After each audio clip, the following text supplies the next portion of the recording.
You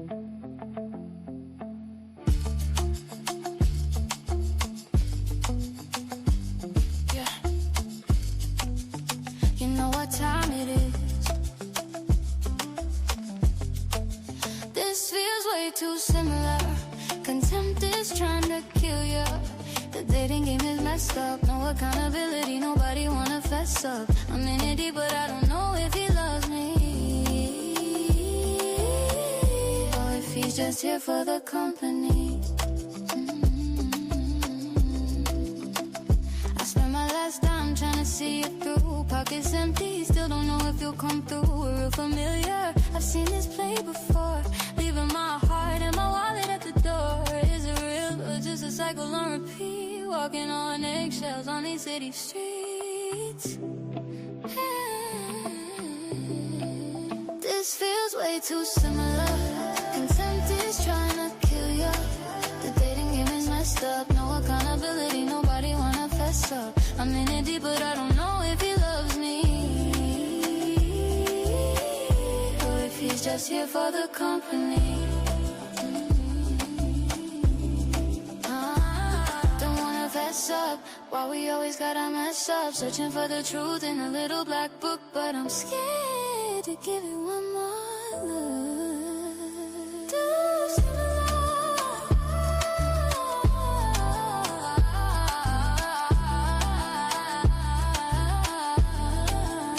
Too similar.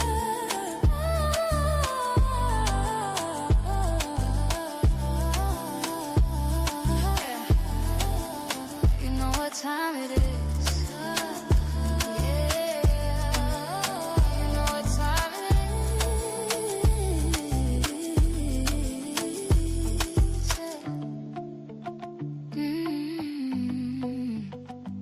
Little black book, movie soundtrack. Little black book, yeah. You know what time it is.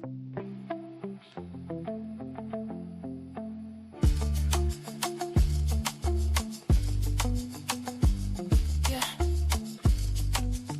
You know what time it is. This feels way too similar. Contempt is trying to kill you. The dating game is messed up. No accountability, nobody wanna fess up. I'm in it deep, but I don't know if he loves me, or if he's just here for the company. I spent my last time trying to see it through. Pockets empty, still don't know if you'll come through. We're real familiar. That this meant we would continue to explore our romantic connection, and that we were not ready to be exclusive because the time was just really short. And so that meant that we could date other people. The part he missed was telling me he was dating someone continuously who was on the show. Exactly. Yeah, that ain't cool. Period. Okay. As far as Lauren, I understand her wanting to date someone she wanted to date. But if I was in Lauren's shoes, after choosing someone else, there's no way that Vince would have convinced me to date him. At all. Period. So it makes me wonder what type of value and love a woman has for herself when she... Hey guys, listen, welcome to Little Black Burt 91. You already know what time it is. Listen, I have to give you a quick review because you know what? Tomorrow I might not be around because I got to get myself prepared for Bali. But let me just say this first and foremost. This reunion was interesting. Now, I've got to say this first and foremost. It seems like Vince was the MVP of this game. Okay, he had 3 women on the go. Crazy. I mean, he lied and he cheated and he stealed, but he had 3 women on the go. And I think it's quite intriguing because all the 3 different women are quite interesting in their own particular light. You know, I think first and foremost, Vince with Lauren. What I see with Vince and Lauren is, you know what it is. I think Vince finds Lauren attractive. I think he thinks that she's a beautiful woman, but there's something missing. There's not enough. There's something missing. It's almost like Lauren is the higher card to sleep with, but not necessarily to be with. And I don't mean that she's easy to get with. What I mean by that is how as men we can think, right? Lauren is like, you sleep with Lauren, it's like, oh, I've done something, bro. But you don't want her enough to want to wife her. I'm going to keep a buck with you. Okay. And then you have Donna. Donna is meant to be the middle ground. Okay. Donna's meant to be almost like a mixed blend of, you know, high and low, and it's like a medium. It's a nice medium. It's like, I can have sex with you, I can build an emotional connection with you, but there's still something not quite right about the relationship. I'm not sure what it is, but it's still that, you know what, you don't have enough to keep me. You know what I'm saying to you, right? And then we have Nicole. We have Nicole, who is like, I'm gonna sleep with Nicole whenever I need to in order to keep my engine running warm, you know, to keep my game still flowing, keep my, you know, to keep me on my toes. I'm gonna sleep with Nicole because Nicole was the easiest one of the group. And I'm saying that to be harsh because I want you to understand you shouldn't be somebody's paperweight. You know what I'm saying to you? You shouldn't be someone's paperweight. Now, if you know that you want to be someone's paperweight, as in you want to have a situationship where y'all are having sex, then understandably, you know exactly what you're getting into. I'll be real with you. You know exactly what you're getting into when you go into it. Nicole doesn't. And that's the problem. Nicole doesn't get it. You know how I know Nicole is the bottom of the league when it comes to the women with Vince? Is the way that he treated her and said when she was airing out the business. You see how he treated Donna compared to how he treated Nicole when she was airing out the business? He was telling Nicole, why are you being messy? Da, da, da, da, da. He was having a go at her when she was telling her truth. And when you start to see that and you see how he treated Donna, you can tell straight away, no. He has leagues and tiers to the women that he treated, right? Now, Lauren didn't know about Donna, and Donna didn't know about Lauren. And of course, when Lauren said when she found out, she did quit the relationship, so she left it alone. Now, what's really intriguing about this is what Donna said about Lauren. The funny thing is, Donna can't really talk. No offense, Donna. I hear you, but you can't talk. You shot Lauren because you were angry and you were hurt, because I think that there's a rivalry between the two of you. Let's be honest. You thought that you were, quote unquote, the better woman in this situation, right? And you found out that you're no better than Lauren. Okay? Because there ain't no way you're shooting Lauren and saying about, oh, you need love for yourself because how can you choose a man who didn't choose you? But babe, when they asked you, when Vince had apologized, whether you would think about getting back together again, you said your honest answer is, I don't know. How can you go to Vince after and say you don't know when he's chosen to be with someone else? Think about it. No, really deep it. Think about it properly, Donna. If you don't know whether you would take back Vince after you know he's been doing things with Nicole and with Lauren and didn't tell you, you can't talk about somebody else needing love. And that's why it was very rich and very condescending of Donna to do so. And again, the reason why Vince is able to convince all three women is because they are a mirror to Vince's behavior. Okay? Like we get drawn to people because they mirror who we are. Okay? So if I choose a particular woman, I can't just be like, well, just her. No, I have to be aware of this. Everybody needs to be aware and accountable for the choices you make, the relationships you go into.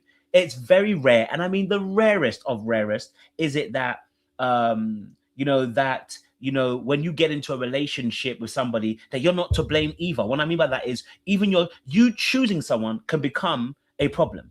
Now, my question is, and I'm going to start with Donna first and foremost, where is the discernment that Donna had? That's what I'm trying to figure out. Because Donna was on Darius. Donna was on, who else did she call out as well? She called out someone else as well. Like, Donna was on it like Sonic, bro. Like, Donna, in fact, I need to make sure my camera's going to go. Donna was on it like Sonic. Do you get what I'm saying to you? Like, she was on man, yeah, and calling out man. But all of a sudden, now, the discernment's gone. You telling me that Vince was somebody that your discernment was okay? The alarm system didn't go off, Donna? And that's the problem with Donna, and that's why Vince got her, because Donna's arrogant. When I say arrogant, I don't mean it in the sense of like a big ego in terms of like my big head. No, more of a case of she's very confident in her discernment and her logic. And the problem is both of them failed her. Because the logic should tell you Vince ain't the one. And the discernment that you have should start working with Vince as well. Right? Somebody who's argumentative, somebody who's critical, someone who can say it very straight, right? Without really thinking about how it can affect people. Oh, wait, Donna's the exact same way. That's why they got together. Donna's the exact same way that Vince is. Very sharp, can be kind of condescending at points in time, all right? And sometimes thinks they know it all. That's why they got together. That's why they were two peas in a pod, right? And so now the situation, okay, now the situation with her and Vince, unfortunately, is blood up in her face. Now, she doesn't deserve that because Vince took advantage. Let's just be honest. Vince played her. Let's be honest, he lied. He didn't tell Donna about what was going on. Although he said he was open, he didn't tell Donna that he was doing things with a woman on the show. And I get where the frustration is coming from, but technically he didn't do anything wrong. You know what I mean? He did something wrong because he hid the truth about who the women were, but technically he didn't do something wrong. You know what I'm saying to you? Because y'all were open. But I get it. You know, those are ladies that you were on your show. You've known them as well, etc., etc. I get it. It's going to hurt your pride a little bit because it's like, they shouldn't be involved, but they are involved. I get it. I get proximity, you know, proximity in that space. Yes, Vince lives in a gray in that particular aspect. And to be fair, and to end my last point on Donna as well here, Donna shouldn't even be in a situation. No, Donna has to be accountable here. The betrayal that Donna has been placed in when it comes to this particular situation is because herself, Donna and Lauren betrayed themselves, and I've told you about betraying yourself. What happens if you betray yourself? Okay, you are going to have yourself in a position where you will be betrayed. Mark it on the wall. I've told you guys this so many times. Do not betray your standards and your values to get a man or a woman. It will backfire on you. Okay. All right. So I want you to understand that clear as day so that you don't get into any troubles with people. And you'll wonder why people are betraying you. It's because you are not holding to your standards and your values. How is Donna even with Vince when we know that Donna said her timeline didn't necessarily work with Vince? Vince said his timeline didn't work with Donna. That should tell you all you need to know. Why are you going against your needs? You knew you had a timeline, and the brother was irking around the timeline, not really holding fast to the timeline. And now we're here on a timeline, and it's telling us about how, you know, that he played you on his timeline. You played yourself, right? And I've been there before. I know. Whenever we're able to go against our boundaries, whenever we're able to get against our standards, whenever we betray ourselves, it is really an indication of low self-esteem, scarcity mindset. A fear of, not having a good understanding of your self-worth. And you're desperate because you're wanting to be able to capture a man or a woman at any cost. This is the problem. So he played them all. And Vince, in this occasion, didn't tell the truth. But he also didn't technically lie. Well, I mean, he lied to Nicole. So technically he did lie. He lied to Nicole because she asked him a direct question. So, that was a lie in that sense as well. So in that particular sense, you know what I mean? So I play a little more of the clip. Allow us to be second. Ooh, period. I'm not kissing, sleeping. You haven't even smelt nothing I got going on. So I don't appreciate that. And so my issue was with Vince. As soon as I found out something that wasn't right, I removed myself. Vince. See what I'm saying to you? And what Donna did here, I didn't like it, but it's very much in alignment with kind of Vince's behavior, right? He likes to debate, she likes to throw shots. Because there is literally no need for Lauren to be getting called out in this particular way. Listen, listen. We can talk about Lauren's self-esteem, and I will talk about it in my next part. But the reality of the situation is, right, look how happy Donna looks. She looks so pleased with herself for calling out Lauren in this way. I don't get it. Do you see what I'm saying to you? Now, it's highlighting an aspect, and this is what I'm saying to you. Donna was in competition, and that's the problem with Donna. That's the reason why Donna really was vexed at Lauren. She was in competition. It's funny because actually Dominique and Donna had the same beef with Lauren. Now, don't get it twisted. Lauren wasn't the one that was being chosen by these men. Let's be honest. Lauren was never getting chosen by these men. They had their sights on someone else. But it's really interesting because although she wasn't getting chosen, why is it that the woman felt threatened by her if she wasn't getting chosen? Could it be that they were more beefing around her beauty rather than actually beefing her about her actual opportunity with the men? Right?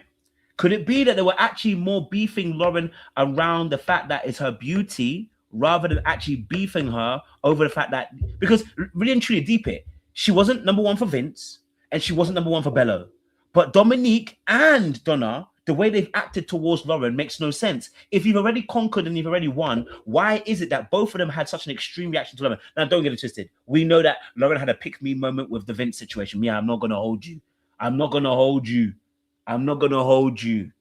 We know this already. There's a self-esteem issue of Lauren, yes, because her dealing with Vince makes no sense after he called her the B word, and still going back to him is nuts, baby, when she knew that he chose someone else. Yes, I agree. So I'm going to discuss Lauren in a second or two. But what's the beef of Donna and Dominique with Lauren? There's something deeper here that needs to be explored and unpacked. There's something deeper here that needs to be explored and unpacked. Do you get what I'm saying to you? In that particular space, because Donna looked almost pleased that this happened. But if Lauren told you she didn't know, why are we shooting her? If she, it's given the girl that slept with your man but didn't know your man was yours. Do you get me? It's given, when like a man cheats on his girl, let's say like Vince cheated on Donna with a girl who's Lauren, and Lauren knows nothing about the fact that your man is in a relationship with you, and you want to beef her over the fact she slept with your man. Like, if he had morals, you wouldn't see her, but she didn't know. So what's the shots for? Again, it tells us something about what's really happening behind the scenes, that actually Donna and Dominique were actually dislodged by Lauren naturally. Listen, they're all beautiful women. Dominique's beautiful. Donna's beautiful. Lauren's beautiful. They're all beautiful women. Don't get it twisted, right? But when you're comparing yourself and you're sizing up your opponent, you see, how many of us get jealous of somebody who's ugly? We don't. We don't often get that. I'm talking about in terms of relationship. Okay, all right. I don't. You know what I mean? I'm talking about relationship. Because who's getting jealous of an ugly person? Like, you can't even get my girl. You can't even get my man. So, you know what I'm saying to you? You're clapped. Like, do you know what I'm saying to you? Right? We get jealous over people who we think could be potentially a threat to us or to the relationship. That's what makes jealousy. So in this instance, the way that they've reacted, I see how they're moving. I'm like, all right, cool. I see there's some beef there. You know what I'm saying to you? Do you understand why Donna felt blindsided? Of course. Okay. Well, of course I do. Obviously, I didn't want it to play out like that because of what we already had established. That I don't feel good about it because that small miscommunication really made her kind of step back. You know why? Because she chose you. Yeah, exactly. Period. She chose you, period. She you chose did not you. do the same. And that's all she expected when she heard that you chose her. She thought she was getting the same thing on the other end. What do you want, Vince? Would you like to get things back the way they were? I understand why she feels the way that she... Now, I don't know why Tommy was asking this question about, would you want to get things back to the way they were? No, sirree. Okay, no, sirree. No, sirree. Why are we giving him another chance? Why are we giving him another chance when he done messed her up? Okay, why are we doing that? Okay, why are we doing that? If. Donna, is if possible. I want you to pay attention. Let me show you something. Donna will go back in a heartbeat. I'm telling you now, Donna will go back in a heartbeat. I want you to watch the facial expression. Pay attention to facial expressions when a question is asked. This is very important. Would you like to get things back the way they were? I understand why she feels the way that she feels. And I accept it if. Donna? Look at her smiling. Look at her smiling. She excited. Look at her. She feeling pretty. She feeling good about herself. She thinking, baby girl, why are you getting excited about a man that lied upon you? Come on, think about it, darling. Donna, think about it. You see, you just shot another woman for saying she needed some self-esteem, and I hear it. But now you will do it. You're sitting pretty, hand on thigh, get excited. Like, yeah. You ain't won nothing, baby. There ain't nothing to win. Because my man's out here doing bits. Vince is the only winner here. Is if possible. My real honest answer is I don't know. Why is there an I don't know? That's the problem. Why is there an I don't know? Think about what you're saying. Vince. Sir. Do me a favor, man. Just right now. Sir. Can you at least apologize the way this went down? 1 million apologies have been given to Donna, but probably should have over communicated instead of leaving out that one part. Okay. That one part turned into more than one part because it wasn't only, you know, Lauren that he was doing a team with. Now, I did feel sorry for Lauren because, of course, Vince kind of played her in that particular sense, and I get it. You know, I totally understand that as well. You know, I think that you know, she's done dirty in this situation, but we do have to ask the question, Lauren, why did you go back to Vince? Now we have the real conversation. Why did Lauren go back to Vince? And the reality of the situation is Lauren went back to Vince because she's an avoidant too. That's the truth. I don't know what's happened in Lauren's past. I don't know what's happened in Lauren's childhood. Something is off. I'll tell you why something's off. Because for her to get into a situation with somebody that calls you a B word, and then, you know, he hasn't been always cleaning the milk. Okay, cool. Let's let that go. But in essence, Vince is somebody who's argumentative. Your friends didn't like him, right? You set your friends on him, and then I started realizing, Lauren, you like power struggles. That's your problem. You found someone like Vince who could wrestle and tussle like you. You're not over tussling yet. You need to grow up. I'm just going to tell you that now. Emotionally, I need Lauren to grow up. She may think she's emotionally mature, but I can tell by the way she chose Vince. For me personally, I don't think you're emotionally mature. Because if I'm really honest with you, right, when you set your friends onto Vince to almost like kind of call him out a little bit, when you don't take accountability for setting your friends on him and he calls you out, the reason why you like Vince is because he's the one that can stand up to you. No. That's the reason why. That's the reason why. Lauren likes to have control. Vince told her, you're not going to control me. And that was what sucked her in. And that means there's some healing work that Lauren needs to do because she has a problem with trying to control things. She likes power struggles. And usually the power struggle is happening because you are not comfortable with being able to lay it to rest. Meaning that you're afraid of rejection. And what ends up happening is we're afraid of being vulnerable. And because we're afraid of being vulnerable, it becomes a power struggle in the relationship. So if you ever find that you're in relationships where you're in power struggles with men or a woman, the reason being is because your fear behind vulnerability forces you into a place where you have to do passive aggressive behaviors. You don't tell people what you need. You know, you struggle to supply what other people need. You know, you move in silence. You know, you're hoping for people to mind read. You know, you're easily sensitive. You're actually very sensitive. Everything is disrespect. Okay, and that's the biggest issue with Lauren here, right? That's the biggest issue with Lauren. And so there's areas that Lauren needs to look at in herself to really figure it out. I know she didn't give out no cat. I know he didn't get close to the poussoir. And that's why Vince liked Lauren. Because Lauren was a tall challenge to get over. And I meant that pun in all the sense. Lauren was a tall challenge to get over. You see, that's what Vince really liked about Lauren. La tête. It was a vibe. It was a back and forth. It was a Godzilla versus King Kong kind of beef that they're having, right? That it's almost sexual tension between the two of them. Who's going to cave in? Who's going to win? And while this is the Mr. and Mrs. Smith situation, right? We never. If it had been any longer, it would have got there. Had she not found out about Donna, I promise you now, these two would have been knacking, sexing, and it would have been toxic as heck. Because all that would have happened between the two of them is warfare. Because we saw warfare on the show.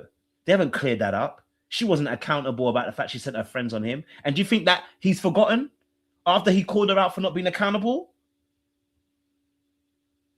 Do you get what I'm saying to you? After he called her, after his brother called her out as not being accountable, you think these two were connected? Nah, these two were. This is what was. There was sexual attraction because both parties like control, and they found each other who both like to play this game of chess. Who's going to move first? Get me? So these two chess masters are playing different moves on the board, and in the end, for Lauren, the end game is you're not going to get this. You're not gonna get this because I'm playing chess right now. You get me? I'm not gonna fall. You know what I'm saying to you? Yeah. So it's interesting how this is played out. And so Lauren does have to look at herself and ask the question why she's there. You get what I'm saying to you? She does have to look at why she's actually in those situations. No problem, Jay. I'll inbox you. Do you know what I'm saying to you in that space? Well, so yeah, I was looking at her, and again, once again, she got egg on her face. And do you know what the biggest issue of Lauren is that she makes a move last minute.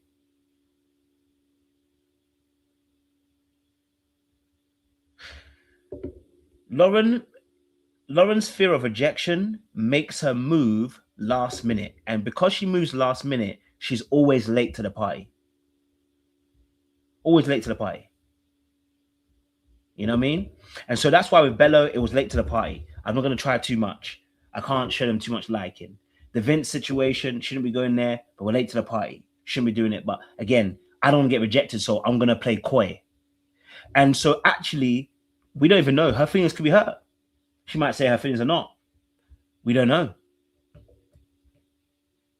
Right? So again, there's something deeper that's going on with our good sis Lauren here. She needs to think about it. Because yeah, there's a lot that's going on there.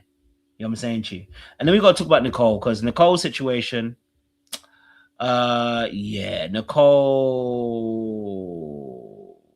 yeah, this scene here, oh baby, I was sad. I was like, Nicole, if you don't get up and get out. I don't care what you got going on with anybody else. You told me that you were dating other people. I understand. Correct. All I am saying is, if you know that I'm not a person that you want or see something with, just tell me. I understand. Nothing has changed as far as what, you know, like, oh my God. Let me go. Because you gotta get me makeup. Get your makeup. I'm sorry, y'all. I'm sorry. Wow. Nicole, let me say this kindly. I see you, Jay. Nicole, let me say this kindly. I need you to get respect. I need you to find the respect quickly and fast. Nicole, I need you to find the respect quickly and fast. Let me put this message across because it's really important for people. When you try to minimalize yourself and make yourself small so that other people can be easily accommodating of you, I am here to tell you they will always take advantage of you. Let me say it one more time so you hear me very clearly. Whenever you minimalize yourself in order to make it easier for other people to deal with you, I promise you they will deal with you, but not in a kind way. When someone runs a business and you enter the business, let's say you go into a hair shop. It's one of my things I talk about as well, right? And you go into a hair shop, right, for instance, and they cut your hair. Usually you pay 80, maybe 100, maybe 200. Who knows how much you pay for a haircut, right, for the ladies, or, you know, styling for your hair, ladies, right? And you come into that shop, that salon, and every week they tell you it's haircuts free, haircuts free, haircuts free. And you keep hearing everybody else's haircut is free. Eventually, you're going to ask the question, wait, how is this business making money? Because everybody's haircut is free. And so what you're going to realize is a couple of months down the line, the business is closed. Right? Now, the people who came to that shop, I can tell you this for sure, they're going to find another shop to get their haircut from. You know what I mean? They're going to find another shop to get their haircut from. Simple as. And so in that particular space, what's interesting about the situation is that when you are the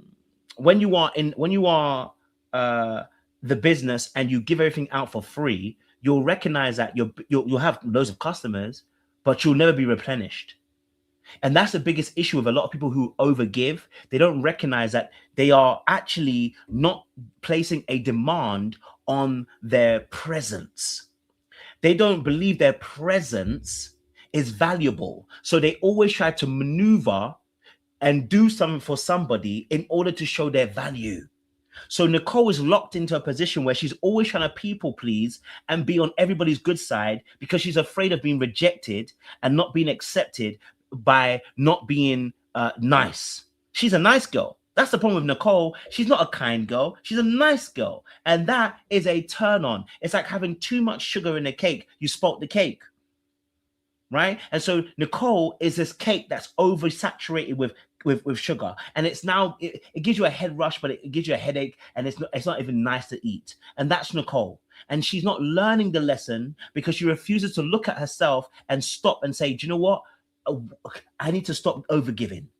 I need to have value in just being present here. I need to love me and accept me and like me first. I need to be safe enough in a position where I recognize that I'm okay if some people don't like me. I'm not for everybody. I'm not for everyone. And you cannot be. And this is not just about Nicole. This is all of us. You are not for everybody. You can't be. Your exclusivity is what gives you the value. The fact that you're not for everybody gives you value. The fact that you're not everywhere gives you value.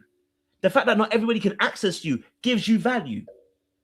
Right? Everybody must know their market. You can't get every single market. You must choose a market and a lane and stick to it. But Nicole wants to have the whole lane. She wants to be liked by everybody. And that's going to make you disliked by everybody. And now we're here and you hugging a man the way you're hugging him after he's embarrassed you. After he's embarrassed you. Sis, the low self-esteem, the low self-worth, I need you to pick it up. I need you to pick it up. The low self-esteem and the low self-worth. I want to even just quickly, the Ed one quickly. This was embarrassing. This was shambolic. This was embarrassing. It's okay. All Wow. right. First time college crush on Ready to Love. Nicole. Hey. When I'm looking at this, it looked like you the one got eliminated. You was so emotional.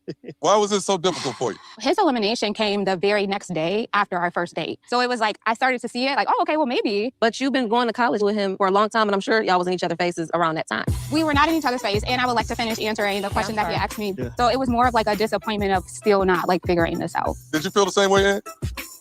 Can you repeat the question? You heard. We still don't know, Tommy. We still don't know. Ed, Yes, sir. a lot of ladies felt. Now, she told us, I know I didn't play the clip. She actually told us that she tried to holler at him a few times after the show.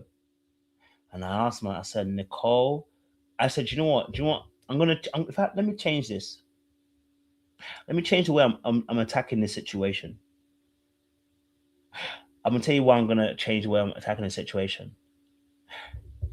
For Nicole to be where she is, that level of desperation, there's a level of pain that's behind that.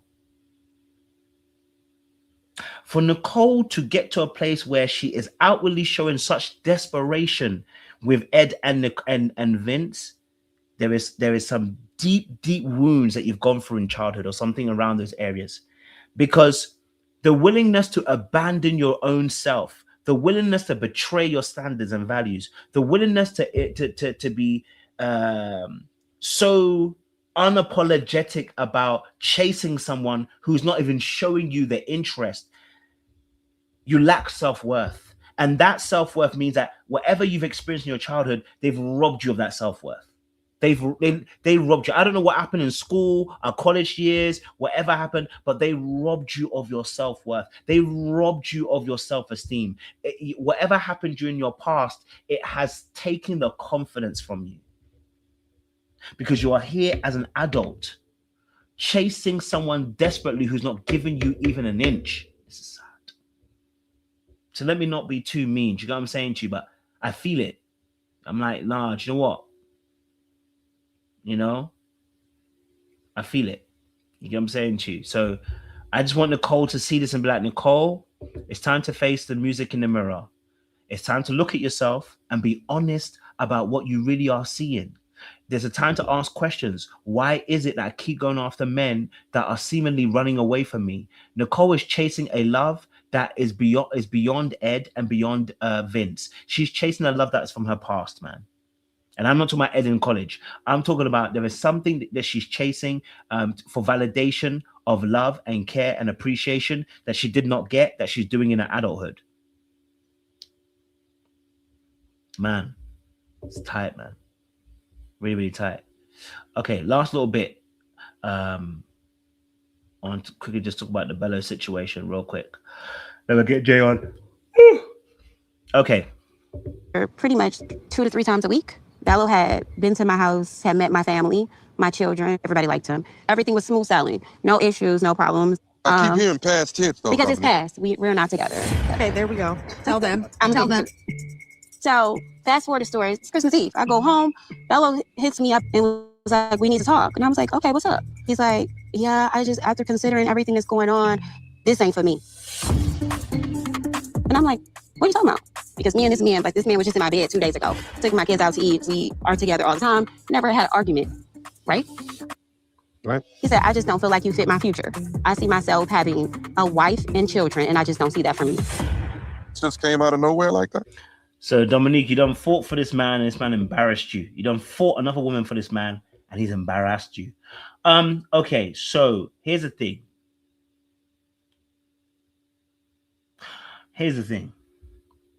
Bello played Dominique. Okay, I don't care what anyone says. Bello played her. Bello played her because really and truly, Bello was never, ever really invested in Dominique. We said this from the beginning, right? Okay, all right? We said it from the beginning. The way he's kissed her, the way he's answered questions, the way that she betrayed herself.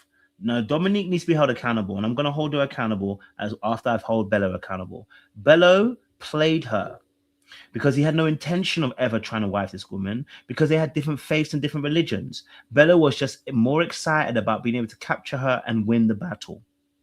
Now, if your finances are not in order, sir, it's giving you a conning people. Okay? It's giving you're conning people, sir. It's given that you are, it's given that you know that financially you never had it in the first place. It's given you wanted her for something. Okay? All right? Because if it's a financial thing, you always had a financial thing. You didn't suddenly have a financial thing. You've always had a financial situation. You know what I'm saying to you? Right? All of a sudden, and whenever I hear people talk about property development and then suddenly their money is all run out, I'm like, you shouldn't even be dating, bro.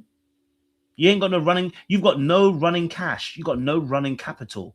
You're no good to anybody. Okay? You're no good to anybody. So I'm not talking about being broke. I'm saying that Bello knew that financially there was something not quite right, but he didn't want to say nothing because he had his eyes set on winning. Now maybe he has a different opinion. I would love to hear it. If he's here, well, hopefully he will come here when we can have a different opinion. But right now,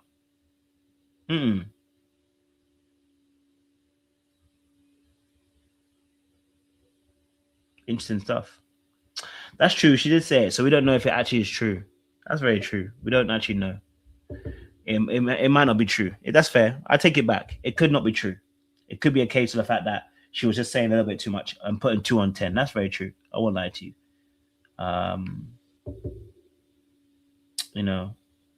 So that's it there. The other aspect though is to say that also he might have bailed because she's high maintenance. He might have bailed because once he started seeing the bills that were coming out, old boy said, this is what I've got to be paying for. It's not worth the cost, my guy. It's not worth the cost. I'm unwilling to pay the piper. You know what I'm saying to you? In that particular space. So yeah, it's one of them ones,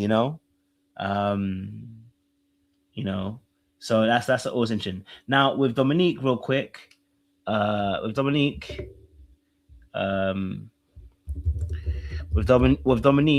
the reality of the situation is, Dominique is that she betrayed herself. When you went and took her to your daddy, knowing that your daddy is a Christian and you're supposed to be one too, or at least you believe in Christ, and then you don't actually stick to that, yeah, you're asking to be betrayed because you're betraying yourself.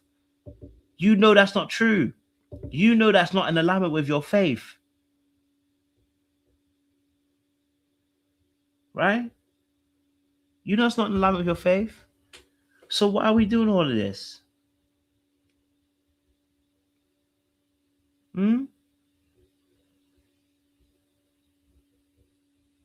So I think Dominique will have to look at this again and be like, Why would I go for a man that has a different faith to mine? Why would I accept that in my life? Maybe because desperation kicked in. Maybe because you're a chameleon. Maybe because you are a shapeshifter. And maybe you're not also being true. You see, when often people show us, oftentimes people show you a deceptive side, you have to know that a lot of times we also have a deceptive side too. That's why, you see, it's interesting when you're too hungry for something to happen, you can be conned. But when you're also a deceptive person trying to play chess, and you meet a fellow chess player who's also trying to be deceptive, both of you can cancel each other out, right? Bella was deceptive, and she was being deceptive because she wasn't being true and honest to herself. She was wearing a mask. I don't know who this Dominique is. The Dominique that chose a man that knowingly would not fit her faith. What we're doing?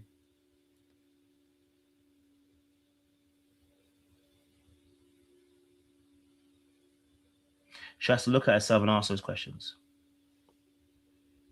You know, she has to look at herself and ask those questions. Because, baby,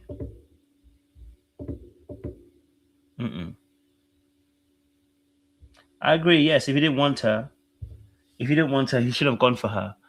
Absolutely right. I agree with that. The reality of the situation I'm talking about is that players go and play. Players go and do what players do. They go and play. And when other players meet other players, they try to play each other. And that's what happened. I'm not saying she's to blame. I'm saying to you that for her own life, she has to be accountable. And then when she said that God told her that her husband is here, I said, you're lying.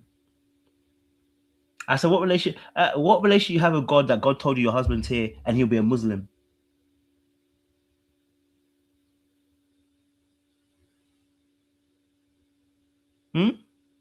How can that be? God told you that your husband will be a Muslim. Come on, Dominique. Come on. How many times have you used that line? How many times have you used that spiritual manipulation line about my husband told me, or, you know, the Lord told me you're my husband? Come on, sis. How many times have you used that spiritual manipulation line? Real manipulation vibes, talking about, you know, the God told me you're my wife or my husband. She was doing everything to capture that man because she wanted to win. She wanted to be liked. She wanted to be wanted. I get it. She's a preacher's kid. She knows how to mask herself. She knows how to be deceptive. And so does Bello. And Bello had the red flags. The 1-year-old child, the fact that he had the answers were always murky with the children situation. You know, the fact that, you know, we saw the way he kind of pulled back with the kisses. I never felt like he was fully invested in those kisses. And she did say that her parents liked him. Meanwhile, her dad was definitely off, and she was lying. And that's what I'm saying about being deceptive. Dominique is deceitful, and she meets other deceitful people. When I say deceitful, I don't mean that she's like a quote unquote outright liar. I mean she lies to herself. She's delusional in that sense because she lies to herself and tries to get away with it. But you can't run away from yourself. I've been there. I'm saying I've been there. I've actually done those things. I've lied to myself. I've pretended I can't see red flags. I've pretended as if that, you know what, I can save them. I pretend that I can love them out of the situations. And guess what happens? I always end up on the other wrong end of the stick. And at some point, I've got to be accountable and be like, nah, that's you. That's no one else. That's you. You know what you did. That's you. You know what I mean? Anyway, let me get my co-host on. Let me get Jay on to discuss this topic as well, because it's a lot. I can't lie to you. It's a lot. Yes, Jay. Hey. Sorry for my bathroom. You're good. But I say this. I just learned some UK terms. So this is dodgy. All of this is dodgy. That's right. That's right. That's become real dodgy. Okay. I'm gonna start with the Dominique. I'm gonna start with the Dominique situation because most of this is really about the Vince, Lauren, and Donna's situation to think. But I know you started with Dom, so I'm gonna start with her and her situation. And I'll say it like this, because I've been on Dom head from the beginning of this or whatever. But you're right. She betrayed herself. And the reason why she betrayed herself and few things could be true at the same time. But the moment she started lying about how her parents feel and lying to her parents, because the fact they might have actually liked Bello. Don't get me wrong. They might have actually liked the version of Bello she presented to them. But she lied to them and withholding information about his actual religion because she knew her dad wasn't going to like it.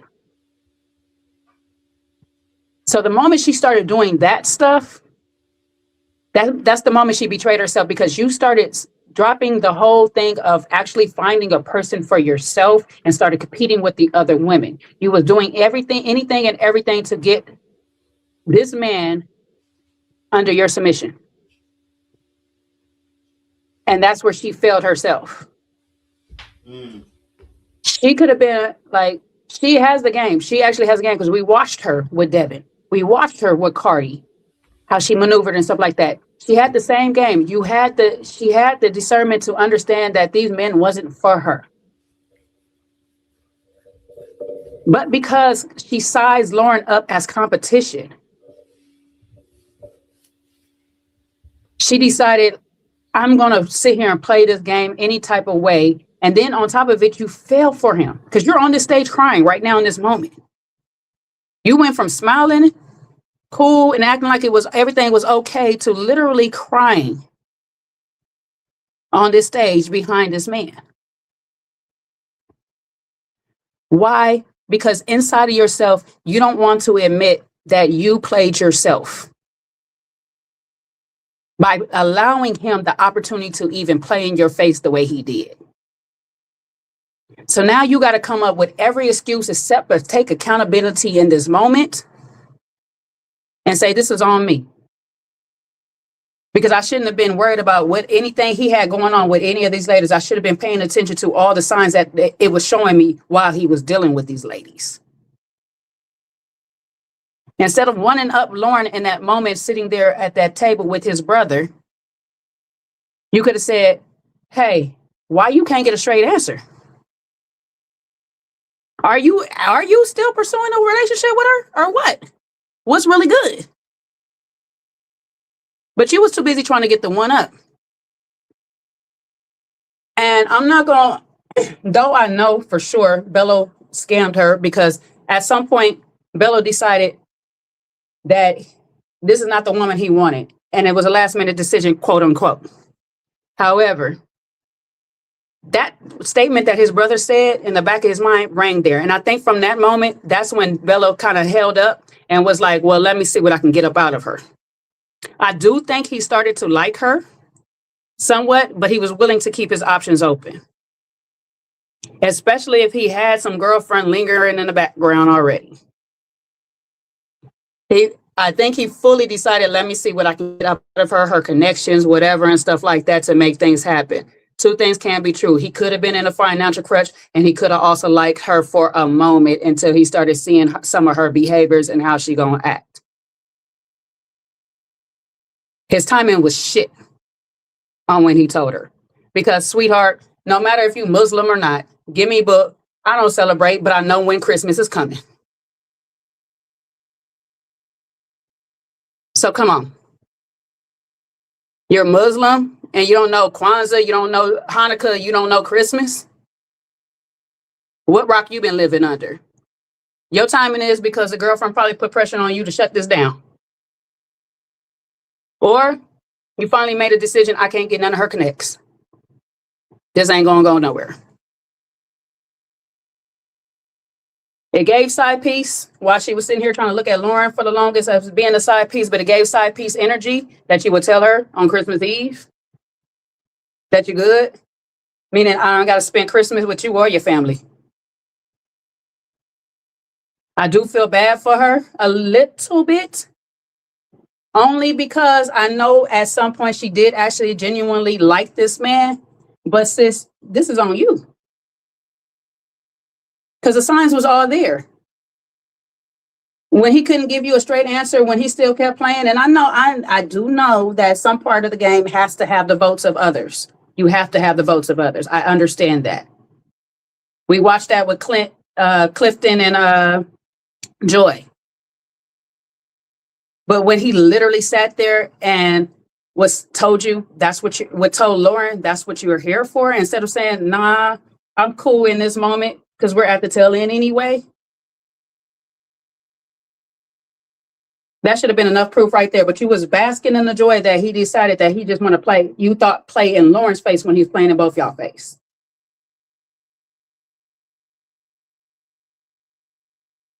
But, play stupid games, win stupid prizes. She would have just kept focused on the whole goal of actually finding her person instead of competing with any other woman there. Now, I do not understand why all these ladies have this hard on for Lauren. Because there's a lot of them. The only person I've seen so far that seemed that don't have a hard on for Lauren is Ashante, who's giving me true confidence, because obviously she was confident enough to choose her daggone self at the end of this.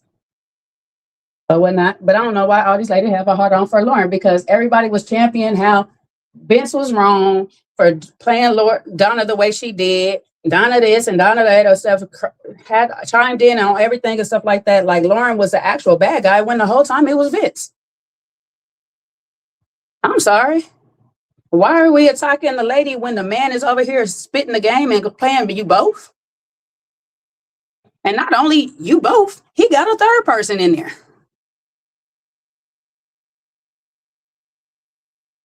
So Donna, no matter of fact, before I get to Donna, let me step on Lauren. Let me tap back into Lauren real quick, because I like Lauren. I do. She a girl of my statuette, you know what I'm saying? Nice, tall, light skin. I love my people, you know what I'm saying? Black, white, indifferent. I love them. However, sis, you was trying to be cute when you went over to Donna's shop to talk about how you and Vince had something going on. Now, I may have heard it wrong. I could have heard it. I don't know how I heard it, but it sounds to me that she already had known Donna was chosen by Vince. But she walked over there anyway to tell him, oh, I thought you knew we were still talking. You could have had your little cake and your fun and did whatever you did with Vince and moved on. But you wanted to make sure that Donna knew too. I don't agree with that energy too much, you know what I'm saying? But I don't know what y'all have going on in the background, because obviously these girls don't like her. So I'm not really sure what's going on in the background on that part or whatever. But something provoked her to decide that she want to go ahead and tell Donna. That's how I took it. Now I had to probably rewatch it and see if I took it wrong. But how I took it is she walked over there with the knowing that they was together. And at the end of that conversation, she told Donna, oh, I thought you knew that we were still talking. But I'm pretty sure that she known that it was a potential that Donna was chosen by him.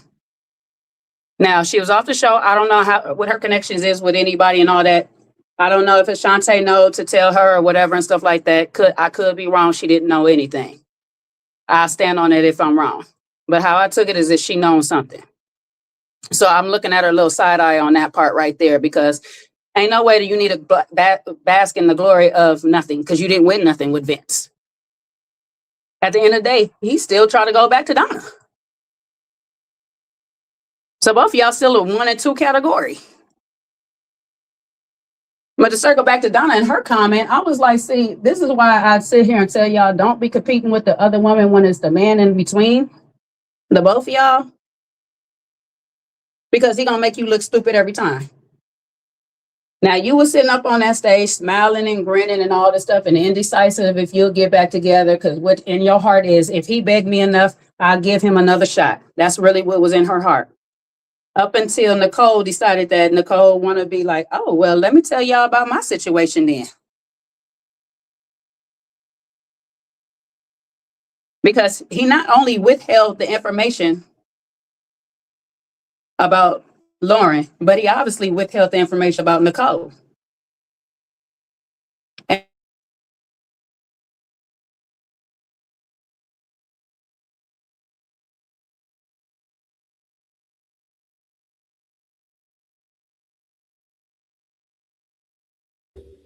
Did we lose you, Jay? I was saying my internet started acting crazy. Okay. I don't know what part, the last part you heard on me. No, it was only a tiny bit that you got locked off. You're good. Okay. All right. But so I'm just like, he didn't tell you all the information. And let's recall, Donna says she liked Vince for his honesty, and I respected him for it at the time. But like I said before, Vince plays in the course of honesty. And we've been trying, me and Coach have been trying to school y'all on.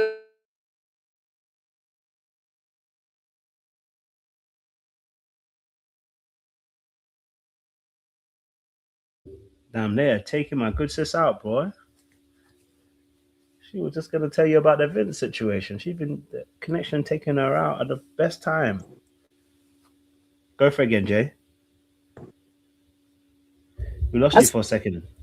We lost you at the part where you said you've been trying to school the people about Vince. Yeah, I see my internet want to be shifty as soon as I start talking about the dark arts. I was like, the timing couldn't be worse. The dark arts of it is my internet want to be shifty. Y'all better relax, my sis. Sorry, go again. Yeah. Right.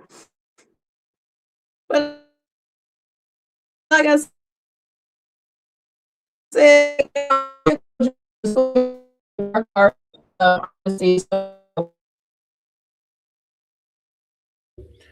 hey, whatever they did to your internet is nasty work. Because what's going on?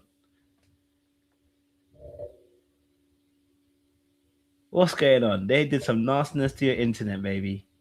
You was going strong, and all of a sudden, now you got that nigga. Okay, I'm gonna try to run it back because Yeah, as soon as you start talking about Vince, it just feels like it feels personal. The internet. As soon as you start talking about Vince.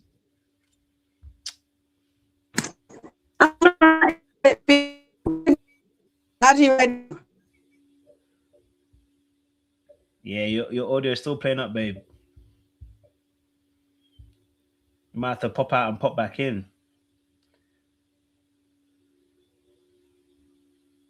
You know what I'm saying to you? Yeah, no, your internet. They took your voice, baby. They took your voice. They took your voice. We need you to come back and go back in, babe. I don't know what's going on. The internet moving shifty. Yeah. But yeah, no, the Vince situation it is kamikaze. I can't lie. You know, I think with the Vince situation, we see that listen, Vince likes to play around. Vince likes to play around. He's smart. He likes to play in the gray areas, as someone said earlier on. He likes to play in areas where you can't necessarily hold him for it, and that's what happened with the ladies right now. You know, like Donna technically couldn't hold him for it. Lauren can't. Only Nicole really could have, because he actually said something to Nicole, but Lauren couldn't necessarily say something too tough. It's like he likes playing those games, man. You know, and that's Vince. That's Vince being very clever and being very mad. Like I said, I think let me send you the link. I think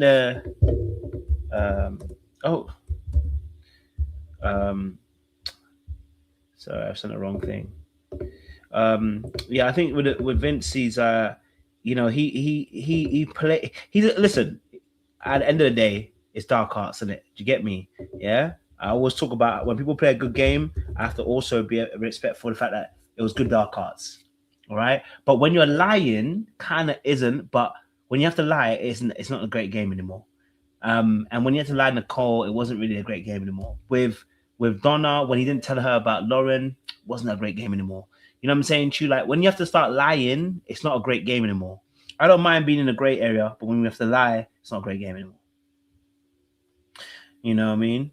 That for me is the biggest aspect of that. Yeah, Jay. Not the dark arts of Vince hijacking my internet. Well, they try to take you out, sis. They don't want you to be great. The truth will be televised. It will be televised. Sorry, man. Go again, man, sis. I know they try to take you out.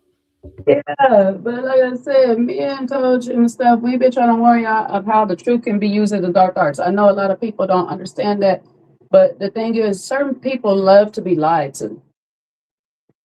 Certain people like to hear the truth and still make up their own stories. Unfortunately, Donna is one of them people, because the moment that man told you, if you okay to relinquish your timeline, I'm okay with dealing with you. And then had the nerves to sit there right after and agree to like, hey, listen, we just agreed to dating. We didn't agree to nothing exclusive.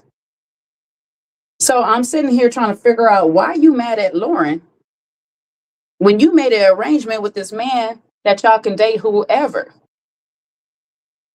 He decided not to tell you who it is he's dating. Now, I don't know in the arrangement that y'all had a clause that y'all could talk about who y'all dating and who y'all not dating or whatever. But as soon as you agree to open dating, it's free range, baby. He could date whoever he wants. So you can't be mad at him for choosing somebody off of your, you can't be mad at her for him choosing somebody off your cash. You need to be mad at him for choosing somebody close to you. So that little shot was instant karma as soon as she found out Nicole was also in the mix of everything and that he never told Nicole that he had ended up choosing Donna. Which was also sketchy, which I was picking up is that Nicole been hanging around Lauren. That's what I was getting from some of it when she was like, well, had I known about Lauren, I probably would have never went there either. So it was almost like, oh, so y'all been hanging with Lauren and he chose to mess with you too? Interesting.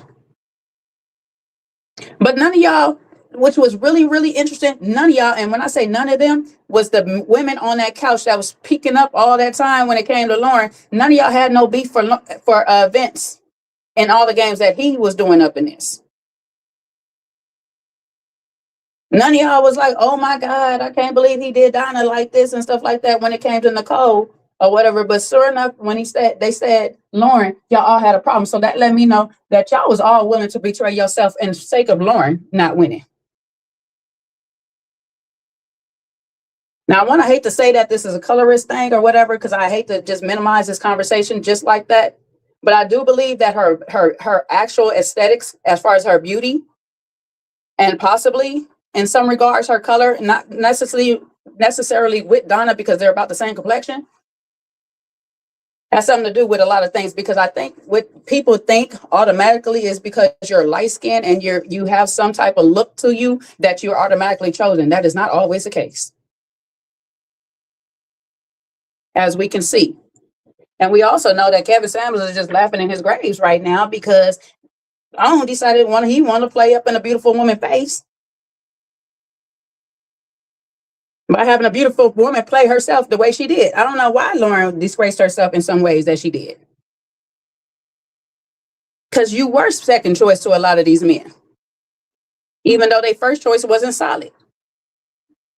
So parts of me is like, okay, yeah, you could have sat here and got your little lick let back or whatever, or had your little fun with some of these men. But the fact that you actually went to Donna and had to tell her that you had something going on with Vince,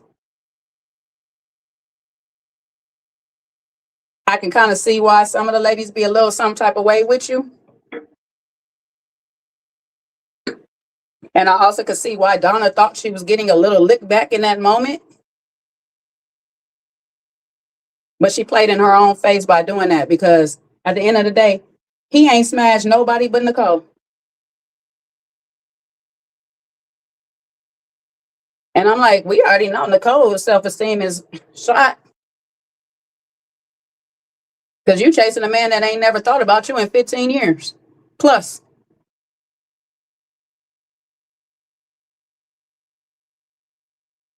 You was crying after the elimination, like because you had your first date with him the night before? Make that make sense to me.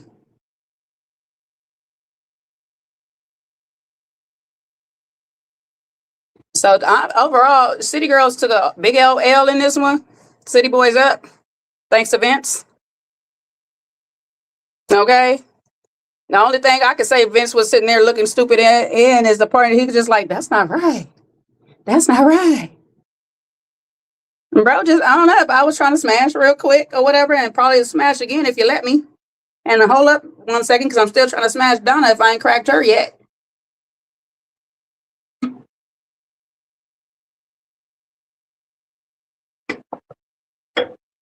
But I don't know. I'm gonna tell y'all now, don't be out here competing with the other woman, because at the end of the day, you're gonna play yourself, because one or two things is gonna happen. That man is either gonna continue to mess with that other lady, or he gonna just mess with somebody else because he know he can continue to have you. Because that we seen Vince go in the background and be like, oh no, hold on, before we get to what we seen Vince do, Donna was in her confessional talking about, oh, I seen the text messages. If I didn't see the text messages myself, I wouldn't know what you wouldn't have did. What you wouldn't have did, because the text messages obviously carried on enough for them to go on dates.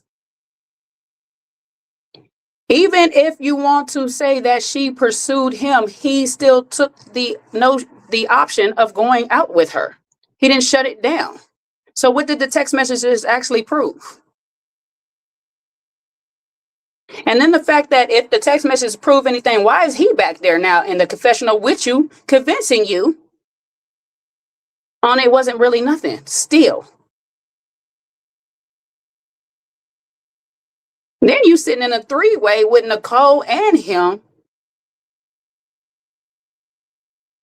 Even if the timeline of Nicole is after y'all, he was talking to Nicole the whole time. It was clear that from the time that Nicole left, he was talking to Nicole, because he never shut none of that part down. The only thing he might have shut down for a hot second is after choosing you, he might have said, let me put Nicole on hold until I'm sure that we agree that we can date other people. As soon as he agreed that y'all can date other people, guess what? He was back on Nicole's line. Looking to smash 2 days before the reunion.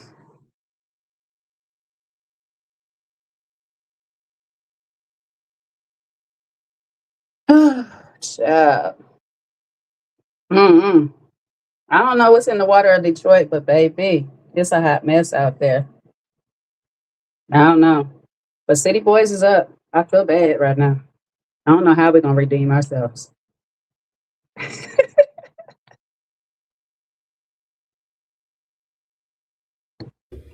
Yeah, listen, it's a wild one. I can't lie to you. I see Ashanti's there. Ashanti in the chat. I would love to bring you on, but you know what? We need to get you on a interview. To be honest, I don't know how many interviews I'm even going to do already to be honest. Oh, Lauren's here as well. You know what?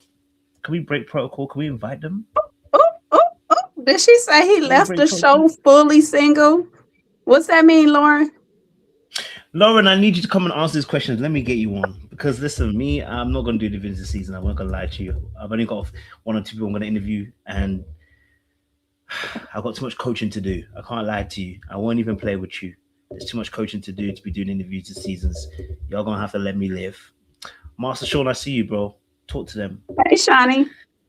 What's up, JJ? What's up, Coach? Yo. I got to tell you, we should have just fast forwarded to the reunion. Because this is something. And Lauren, you know, I like you, sis, but I don't understand. You know, I mean, please come up. Let's talk this out. But I'm just concerned, baby girl. Oh, you just broke my heart. Like, Vince shouldn't have been able to smell your sit down air after he called you a tall B. Like, that's all. This just no. All roads don't go. You know, like that blew me when she gave that man another shot. And who knew that Vince was the player all along? I probably did, but I ain't gonna say it. Was pulling all the ladies. Oh man, my heart's broken. My heart's broken for Nicole. Oh, my gosh, I hope I need her to get some therapy. You know, I need some therapy for Nicole, because why is she begging, baby? I'm begging, baby. I'm begging, baby. Like, what is you doing? Like, I'm so blown. I need to watch this reunion again, because I need to make sure everything that I saw is accurate, because how the hell, like, what in the hell? Who would have predicted Dom and Bello would have blew up? He would have freaking told her, I'm not choosing you. Oh, man. I don't even, bro, there's just so many moving pieces. I'm just trying to process it all. I'm overstimulated. Hold up in But the middle of your process, though, Sean. Lauren, long as Coach see you in the background and know that is you. You can have your camera off, Mama. I mean, not Lauren, but Ashanti. You can be in the bed in the dark all you like, sis. Come on up. I like you. I championship Ashanti. yeah, no, yeah, I definitely I got a soft spot for her. You know, she's a solid one. You know, she held firm. I just don't understand like what happened. Like how did people? And I get it. We're watching the show, so please, nobody don't say that. None of y'all that come up here, we love y'all, but don't tell us we're watching the edited show. We know. But there's signs. The signs are there. Like what happens where somebody does X and then you still just let them go? I don't get it. I'm just blown at that. Dom, I got why she did that because she's just been down like four flat tires from since day one. And that's the problem about not assessing the situation and weeding through the double talk. So she just and that was to her own detriment because that's what happens when I think that's when you let your ego get ahead of you. You think that you can't get got. But when somebody is getting somebody else, when somebody is not being forthright with somebody else, but you think, oh, they're being true to me. No, if somebody is not, that's who they are. Like people show you who they are. And we don't say, oh, I'm gonna be a good person to Jay today, but I'm gonna turn around and I'm gonna be a liar and a deceiver or not clear with Seaway. No, I'm not being clear because that's the game I'm playing. I might like Jay Moore, but if I'm not being clear and I'm not being intentional, or if I don't have anything going with her and I'm still stringing her along, I have the same potential to do that to you. That I think is like the biggest mistake that people make in dating and relationships. You see how somebody moves, but you think they're not doing that to me. Donna did it too. I think that was the takeaway. When Donna saw the disrespect in the conversation with Lauren, she was like, but he ain't doing that to me. She said it out loud, not even her actions. She said it out loud.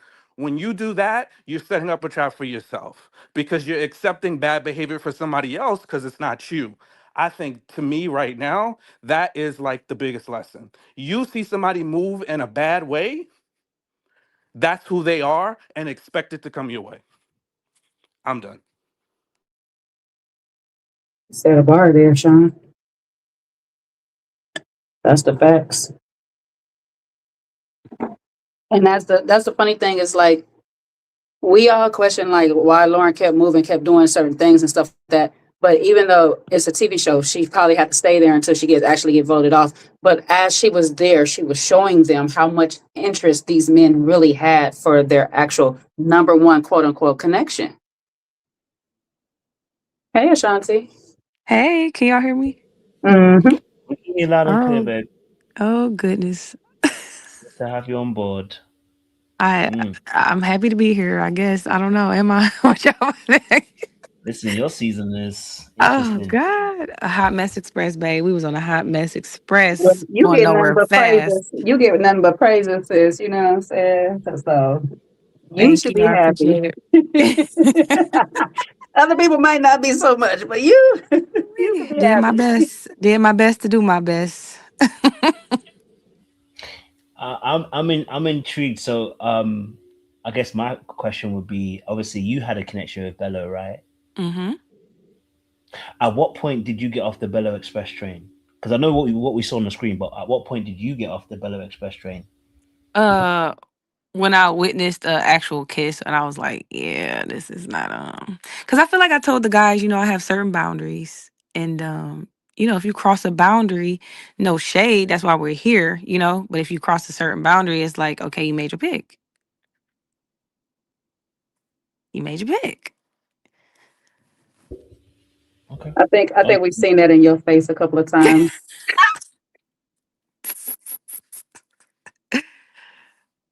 Mm-hmm. Okay, so I mean, I do have a question. Okay, so I know that you guys had an intellectual comment, and by the way, another round, Sean, you guys can ask questions, as many questions. I'll take a back seat. But yeah, no, what drew you to Bella? Of course, you guys had an intellectual kind of aspect. Is that what drew you to Bella? Did he manage to get underneath the armor? What was it about Bella that had you at least considered a man to try and explore connection with? It was the intellectual conversations because again, we read a lot of the same books. So when we would speak on the phone behind the scenes, the conversations were actually good. It wasn't what's your favorite color? When's the last time you got flued out? It was, oh, I read this book and what did you get from it? It was we had conversations that had actual substance. Those are the type of conversations I prefer to have when I'm trying to get to know somebody on a certain level. Fair play. I will yield the floor to another round and Sean to answer questions. I got a little bit separate because it's away from the men. As what looks like Switzerland to me, what was the nature of the relationship of the ladies? I can only speak on the relationship I had with the ladies and what Coach, and what I will say is, I feel like what the ladies appreciated about me is that I was very upfront. So like I remember day one, I felt like I rubbed Dominique the wrong way. So by the time we were on the elevator headed up to Misfit Island, I asked her, I said, are we good? I'm like, yesterday, I feel like I said something and you made a face in your tone. She's like, no, no, no, absolutely not. We're good. Same thing with Lauren. I'm like, because production be having you do stuff and say stuff. So I remember her complaining about somebody interrupting her talking to one of her guys. And so production prompted me to do the same thing, like, oh, go over there and talk to such and such. Well, he was talking to Lauren, but I just remember Lauren complaining about somebody interrupting her. So I was like, I'm just like, production had me do that. I don't have a problem with you. I just wanted to make sure I didn't rub you the wrong way. And so I feel like what people respected about me is that I wasn't with none of that extra stuff. I ain't come here for that. It's no way that on my platform I speak about love and light and and then I'm gonna be seen as messy. So I just want to make sure that, what you see is what you got with me. So I made sure we good. If we not good, we can agree to not be good and you go your way and you go my way, but I'm not doing a mess. I made that clear. I love it. I know. We Switzerland, so we don't get into other people's business. But as an observer, what you think started the tension between Lauren and the other ladies? I really can't say because again, it wasn't my issue to have. So I can't say what somebody's issue would be with somebody else,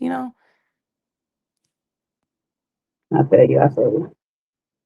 Coach, So I got a question. Where's Lauren? Where's she at? Why she ain't up here too? That was a question for Nah, her. it is a question for I might have Lauren, but scared Lauren. I might have scared her. I'm sorry. I didn't mean to scare you, but I just had some questions. I can't be fake. You know what I mean? Like, and I like her. I think she's cool, beautiful.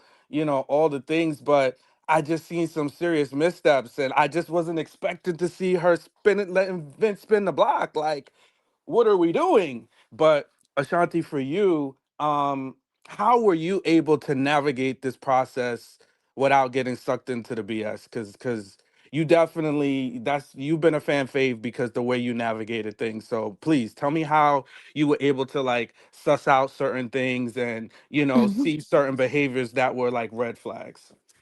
So one thing with me, because I'm not about to sit up here and act like I just been a saint all 33 years of my life. I went through an extensive healing process with myself, and I was able to be honest with myself and how I landed myself in certain situations. So this dating experience for me was okay. After I done did all this healing and all this shadow work and all this stuff, let's see how much I've learned. So this was my first dating experience since I became this quote unquote new me.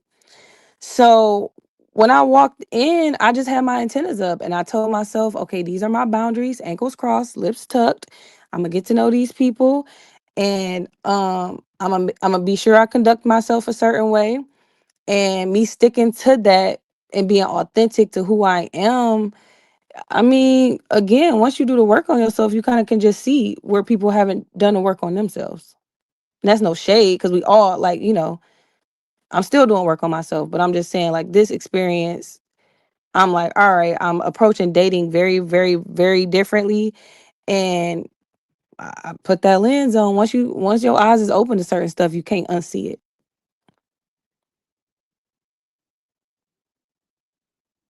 Now, fair point. Who was the first person that kind of like you was like, nah, this ain't it.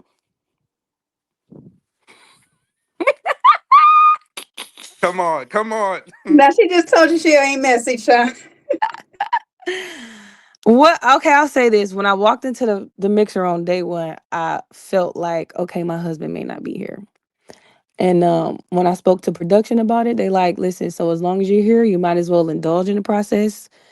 As long as you're in the process, because even if you don't find your husband here, you may learn things about yourself. You may learn things that you still may need to work on when it comes to dating. And you may, you know, someone may grow on you. So as long as I was in the process, I immersed myself in the process. So I'm taking a cue because we never really got to get into your answer on the show. But I'm gonna take a cue from Darius. Would you do this process again? Or who was In that? this Courtney Brown. in this exact format, no. Because it's too much. Like, imagine having to get up at the crack of dawn, put on hair, put on makeup, put on a dress, be the set, get off set 12, 1 o'clock, gotta it was too much. It was too, like, we spent a lot of time on set. I feel like throughout all the filming, I only had like maybe a day off. Like, I was getting pimped out. Like, I was on all the dates, it was a lot going on. So I feel like in this format, it was just way too overwhelming.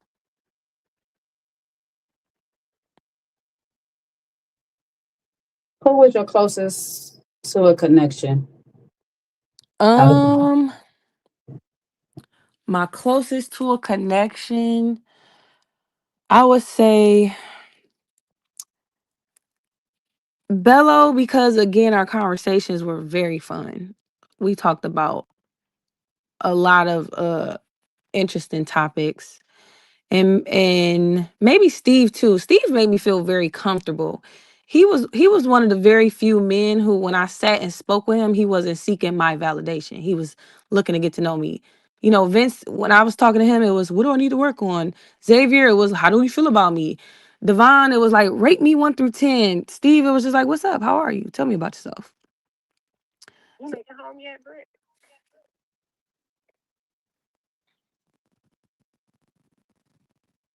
Just had a question and it lost me just quick because it was going on what you just said.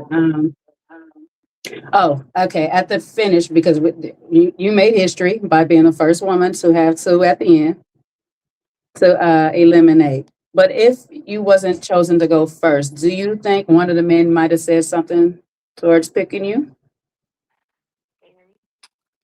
That's hard to say. That's hard to say. I feel like because I feel like this. I feel like men and women in this process approached it a little differently. Men approached it as men. The men were being mannish, and most of the women approached it as women. So I feel like ain't no telling. Ain't no telling, because men feel like they could cross certain boundaries and it's no big deal to them. Whereas me as a woman is like, once you cross a certain boundary, that's a big deal to me. So who knows? Who knows? I just know that boundaries was crossed, and I wasn't picking no daggone body.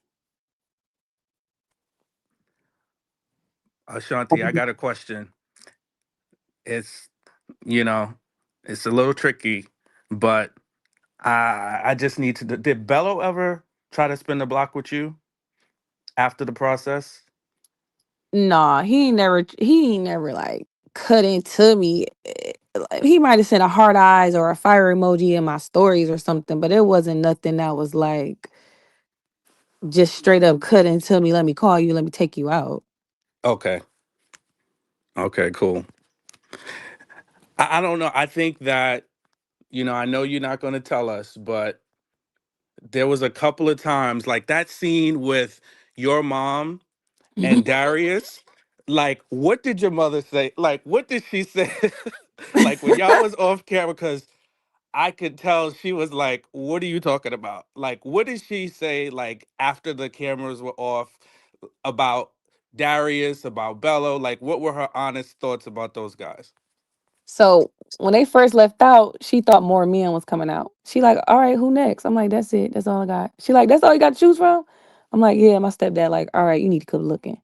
So my stepdad, he didn't give me no explanation. He was like, you just need to keep looking. And then my mom was like, well, at least Darius, included you in his future plans. She said, Bello, he didn't say nothing about you in his future plans. And he's also going to want you to convert. And I know you're not going to do that. So that was her synopsis of the guy. She said if she had to pick, she would pick Darius. I love Mom for that because that's the same thing I picked up myself. Hi, Lauren. Appreciate you, Ashanti.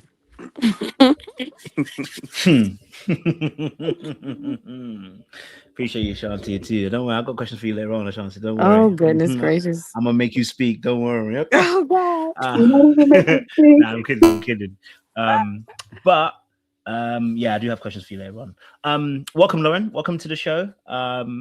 This is probably an unprecedented thing because I never actually invite people onto the panels. Wow. I haven't done that actually since, I think maybe like, what season was it? Houston, I think it was, or whatever it was. That was the first time we did it, and we did it again. But welcome. We appreciate you. And thank you for accepting the call as well. Lauren. Hey, lay it on me. Now you know you're my little crush. What? You know you're my little crush now. How tall are you? My little crush.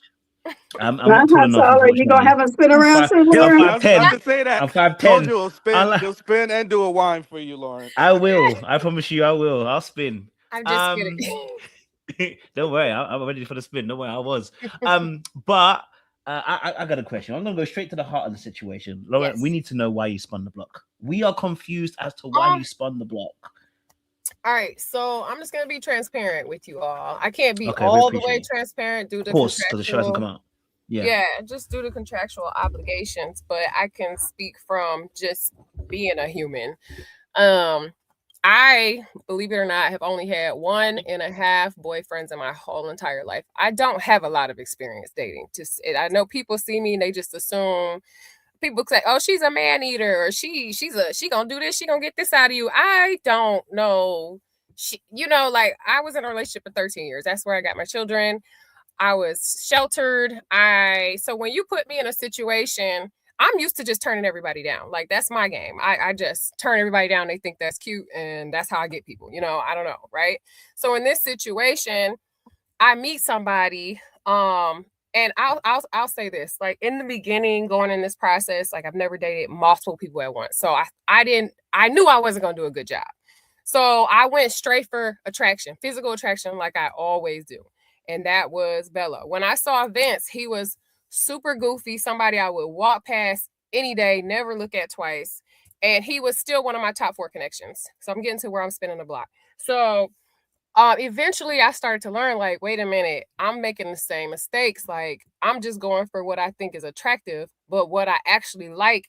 And these are the things that editing doesn't show all the great things. Because at a certain point when they know you're getting off the show, they have to paint the picture. Like, at some point we got to get her off. So we're not going to show this stuff. We're going to show the reasons why she needs to get off. Right.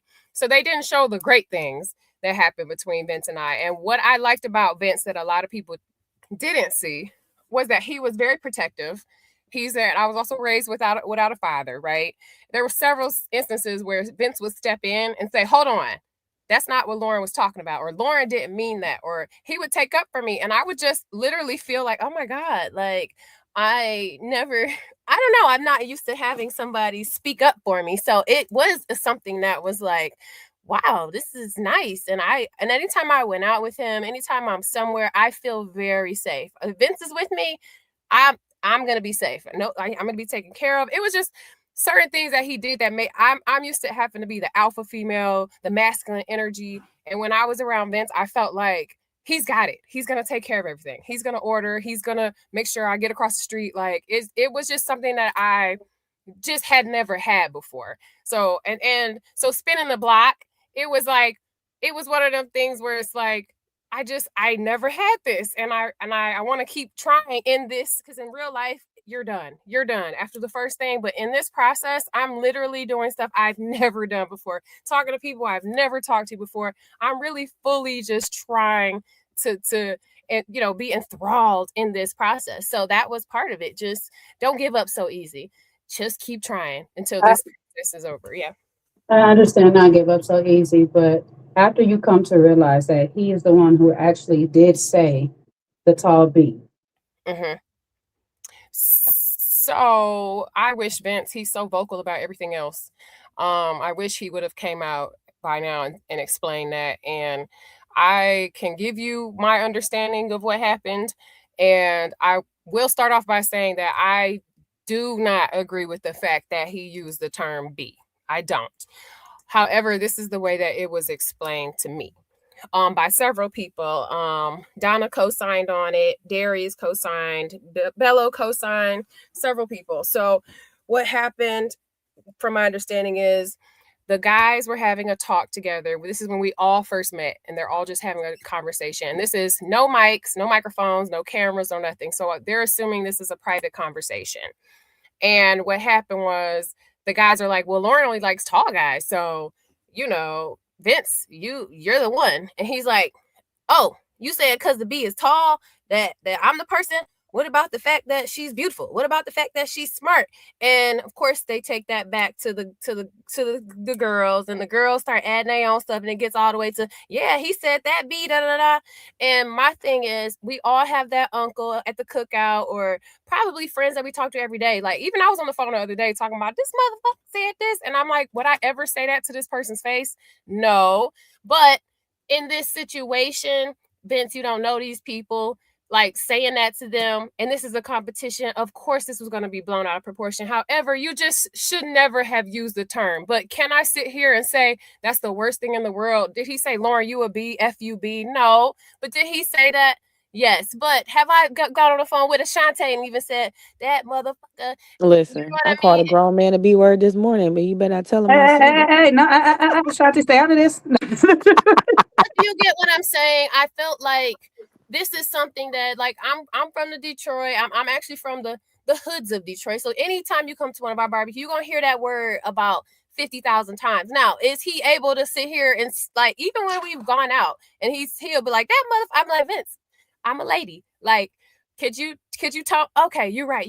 It's like, he talks very colorful. He has a colorful language, but do I feel like it was coming from a place where he was trying to be, you get what I'm saying? Like, it wasn't like he was like, that bitch. It wasn't that. So he hasn't ever since then, he tries not to, he barely cusses around me, because I'll look at him, and it's like it wasn't like he's like, F that, that's who I am, and you gonna be a B. I feel like he understood where I was coming from. He learned from his mistakes so we can move forward. But of course, for TV purposes, this got turned into, I can't believe she on him after he called her.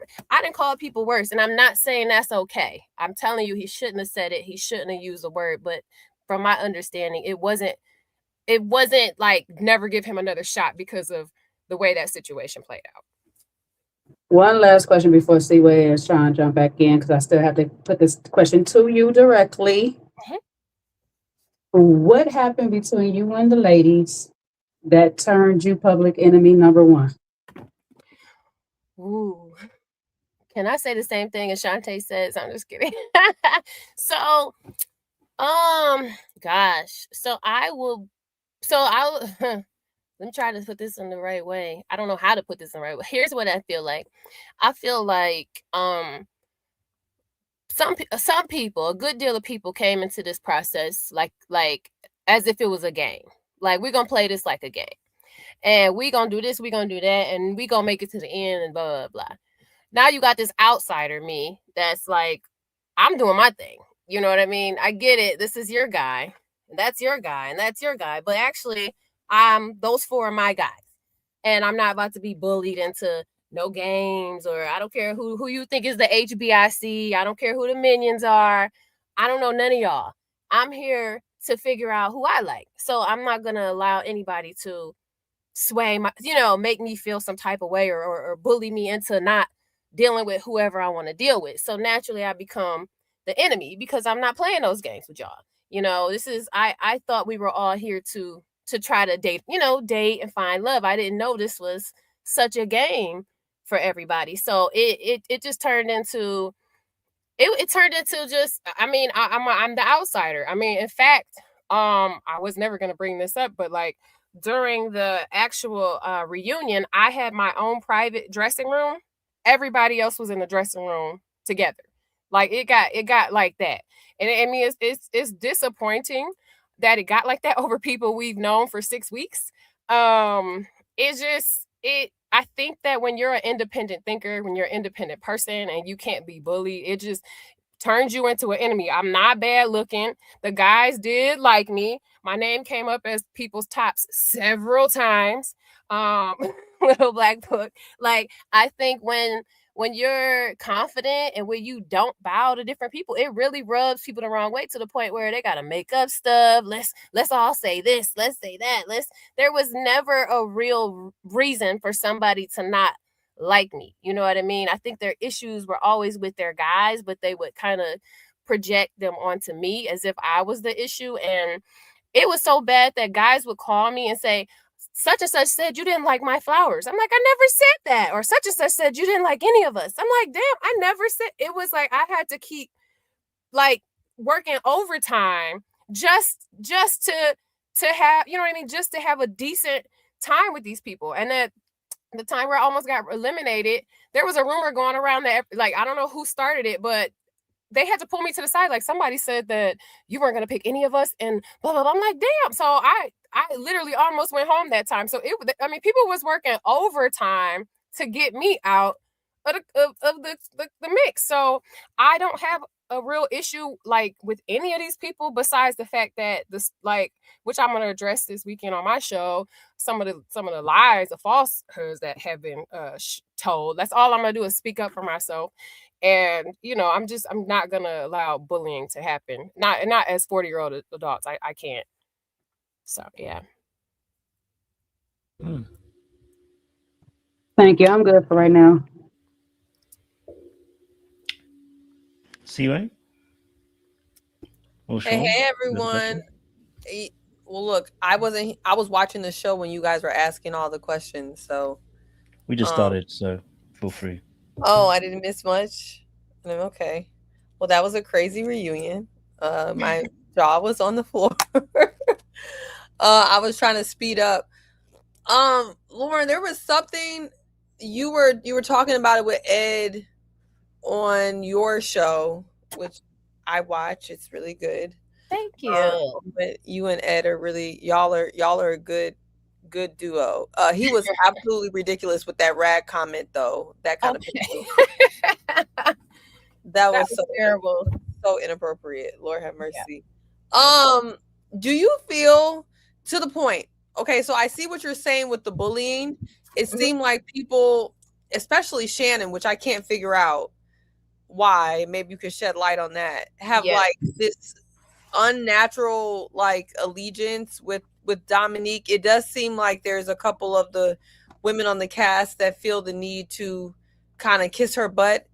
I think it's a little weird, but also, and I think maybe, I'm not saying you're not a girl's girl, but there seemed to be a point on the show, like with the Bello situation, and you talked about it on your show, where I think most people would have read the room and fell back, but you wanted him to say it in front of Dom and other people. Yeah. Do you feel like that was a point now where you think, maybe you could have fallen back? Because I can see why Dominique, she should be agitated with her man, but I also see why she would be agitated with you too. Because I think if it was me, I would have just back. Yeah, I think it just comes down to personality. Yeah, these girls were treacherous to me the whole entire time. It was not a good experience when it came to me and the ladies.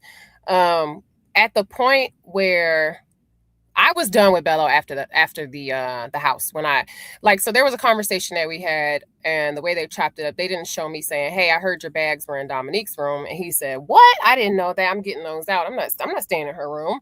And then some stuff happened. Long story short, bags ended up back in the room. I was done after that. But somehow, some way, I ended up at the date meeting his brother. And at that point, I was so irritated of the back and forth of, but it wasn't about, it's never been about Dominique for me, ever. Like, I'm one of those people, like, if my relationship is with you, like, these people shouldn't even be an issue. Me and you should have so much clarity. So when Dominique keeps interjecting in the conversation, I'm trying to get to know Bello through his brother and talk to Bello, and she keeps interjecting. I just wanted to hey, let's just clear this up right now. Because are we a connection or no, Bello? Because if he says no, I could just get up out of here right now. We could just go and we could end this. We don't have to deal with all this. Or you could just say we're a connection so that your other connection can stop questioning me as if you guys are a married couple or something. Like, she doesn't have the authority or the right to be asking me all this stuff. So I just wanted to hold Bello accountable in that moment, so that he could say, because at the end of the day, if you're in this process, you're not supposed to be in a relationship, right? Because otherwise you would have just said, "Hey, I found my person," right? So at this point, you should be able to have multiple connections and it be okay. So now if it's something different, say that right now. Don't say it to her and not say it to me, or don't say something different over there. Say it so that we all can hear it. So it for me, it was holding him accountable. Like, be clear, provide clarity on what's happening, because why am I here at this point? So that's what I was getting with. I never had to try to, like, make Dominique feel no. She felt some type of way since she seen me. Okay. So she was never a thing for me. It was more so him, holding him accountable for the games that he was playing. So I get most people would have said, I don't even need to ask, but I am thoroughly pissed off that the world never holds these men accountable. And it's always the woman. Why didn't you do this? Why didn't you? Why can't this man up and say, "Hey, I don't F with you like that, Lauren. I like you, but I think you're more of a friend." Why can't he be clear? You know what I mean? That's how I was feeling in that moment. And I guess to that, and this is for you and Ashante, I feel like I know Ashante's answer. Hey, girl. Were y'all actually ever taking Bello seriously? Because I'm confused. Let me grab my notes. Let me grab my notes. I'll tell you how I feel. Because I think that the one good thing that comes out of this process is that you identify where you need to work on in yourself, right? What you need to work on. And what I needed to work on is, I was so fixated on, I said before, I know you said you watched the podcast where Afro Nation kept coming to Detroit with all these gorgeous African men, and they was fine, tall, they could dance. So I had already had that in the back of my head. Like, I need to add that on my list of things to do, right? So when I saw Bello, it was a selfish thing. I physically was attracted to him. I wanted him on my list of things to do, right? So it was constantly ignoring stuff like, nah, because I still want that. I still want that. Like, did I take him serious? Like, could I ever see us together? Absolutely not. But did I selfishly still keep him around for selfish reasons? Yes. But I'm glad that it worked out the way it worked out, because you see how it all worked out. Okay. That's fair. Ashante. What I'm going to say is, we were encouraged. So as long as we were in the process, to fully immerse ourselves in the process, therefore I was doing my best at doing my best. I was doing my best with what I had. Okay, and there wasn't a lot there. There wasn't a lot there. But that leads me to my next question. We talked about Ed being emotionally unavailable. It seems like Steven was the most normal person on the show, but what was the issue with connecting with him? Was it him not being emotionally unavailable? Because he seemed to be really the only normal person, I think. Yeah, we cussed Steve out tonight, so. Yeah, we did. You said you cussed him out? A little bit, playfully. The thing with Steve was he would do things and say things, but wouldn't back it up with any pressure, right? So it was a lot of flirting, a lot of compliments, a lot of playful conversations, but there was also no, like, he wouldn't back it up romantically. And when we had a discussion at the Motown party, he was saying that, I would think something in my mind, but I have a hard time expressing those things to the person I'm romantically involved with. So it's like, what's a relationship without romance, or what's a relationship without, a little bit of pressure being applied? We was in the house. I'm ashy as hell. I'm like, Steve, can you put some lotion on my legs? And he's like freaking out because I asked him to put lotion on my knees. And it's like, all right, it's like, okay, you just like to talk. Okay, yeah, that would agitate me. Yeah, you can't lotion my knees, brother. Come on, Like, Wait I'm a minute. ashy on Wait a national minute. TV. Wait. Now, Yeah, Sean is puzzled by this because Sean was like, I would grab I the don't lotion even so stutter. fast. And this isn't, don't accuse me of ableism. They get very political on this channel. But I am stuttering. Like, what? You asked him to put some lotion. Mind you, you know I follow you on IG. I saw the dress, baby girl. Like the legs were doing what they're supposed to do. You mean you let that man, you gave him a shot to just rub some lotion on your legs? Yep. And he looked stuck? Yep. That was my way of trying to see, like, okay, are you gonna back up? Like, I feel like that's PG-13-ish. I wasn't asking for nothing crazy outside of, like, even with Steve, when we would have conversations, I'd be like, okay, can the conversation get a little deeper? Like, I would even ask permission, like, can we? And he'd be like, yeah, I'm cool with that. So it's like, okay, in real life though, are we applying the pressure? We weren't applying the pressure. We weren't applying the lotion. We were just painting succulents. Yo, I'm packing up my Sherlin and I'm headed over to Detroit right now. My Sherlin. I got lotion You need for the you. buffs I too, got Sean. You need the buffs. Right. I ain't got no dead foxes and coyotes to throw at you, but You can get one of those here. They everywhere. Okay, so wait, before we leave Stephen, And I have one more day, so go ahead. okay. It's because there's a rumor. I'm not gonna put the rumor out there that's Stephen's story to tell or whatever. But do you ladies feel there was some type of blockage, probably preventing him from even providing that pressure? I'll say this because I think I had a slightly different relationship with Steve. I went into this in my real life, I'm super private. He seems like he's very super private too. So we were having a lot of moments that weren't filmed that were like I always told him, like, Matrix is my favorite movie. And Steve and I were one of the two people that were really going with the process, like not seeing people outside. And so I'm like, oh, when we get to the house, we're going to watch a movie. So we cuddled, we watched a movie on the couch. He was perfectly fine. I thought he was, obviously I had my boundaries. So that was it. We just watched a movie on the couch, but I don't see the stuff that I'm hearing. I also feel like his person wasn't there. I also feel like him and I had the same impression of what this was supposed to be. Even when we both sat there, I was like, I thought when we got in the house, this is when the connections were supposed to deepen. I didn't know when we got here, people was already did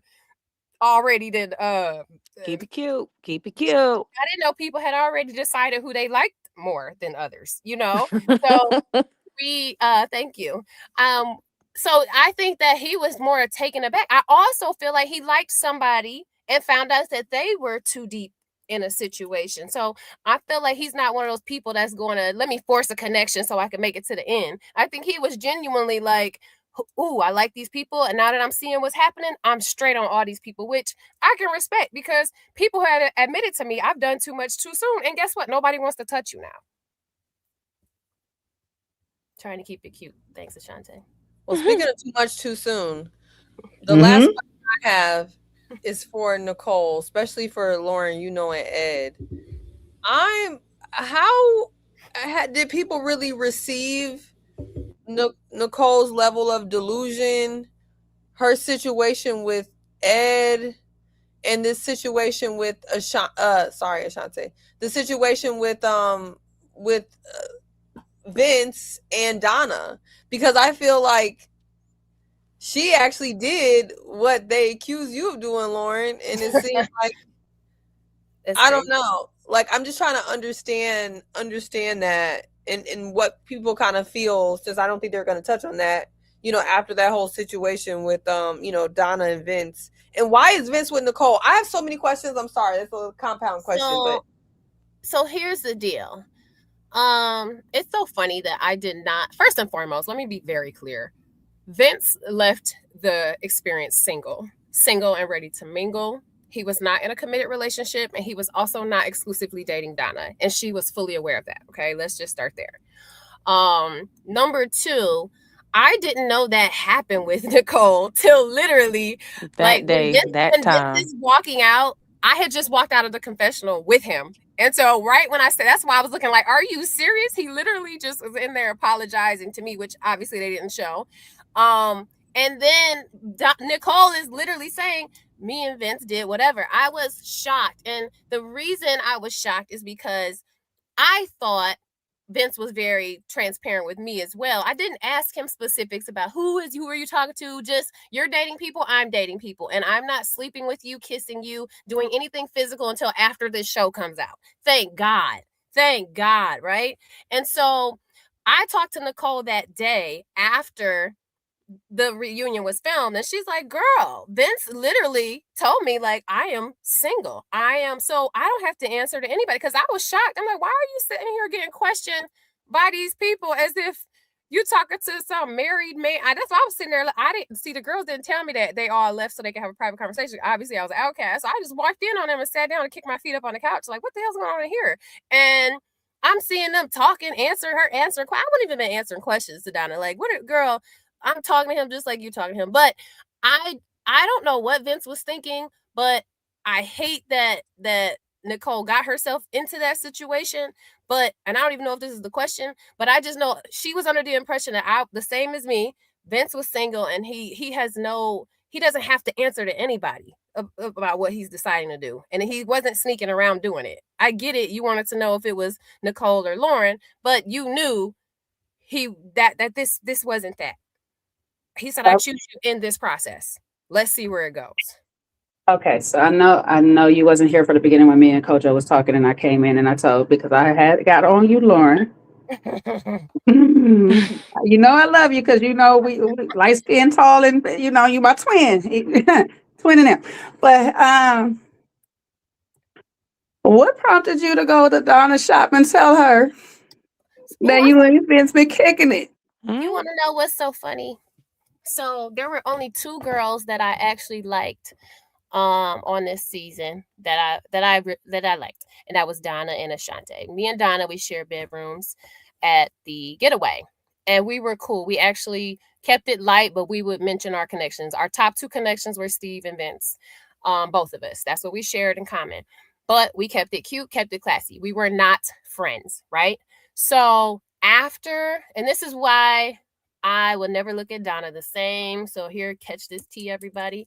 I had mad respect for her to the point that, obviously in real life, we're not on the show anymore. I'm not about to call this woman Sheila, whatever their names are, girl, you know. But if I ever run into Donna, I'm not about to not have a conversation with her. So I went to my favorite coffee shop, which I'm going to be posting receipts. Been going there for the last four years, I think.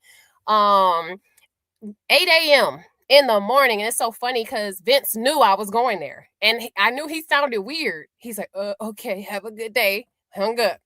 I went to the coffee. He couldn't even say, Lauren, why don't you go somewhere else? He knew exactly where I was going. And I guess she goes there a lot. So anyway, I get there, 8 a.m., got my computer out. Donna walks in.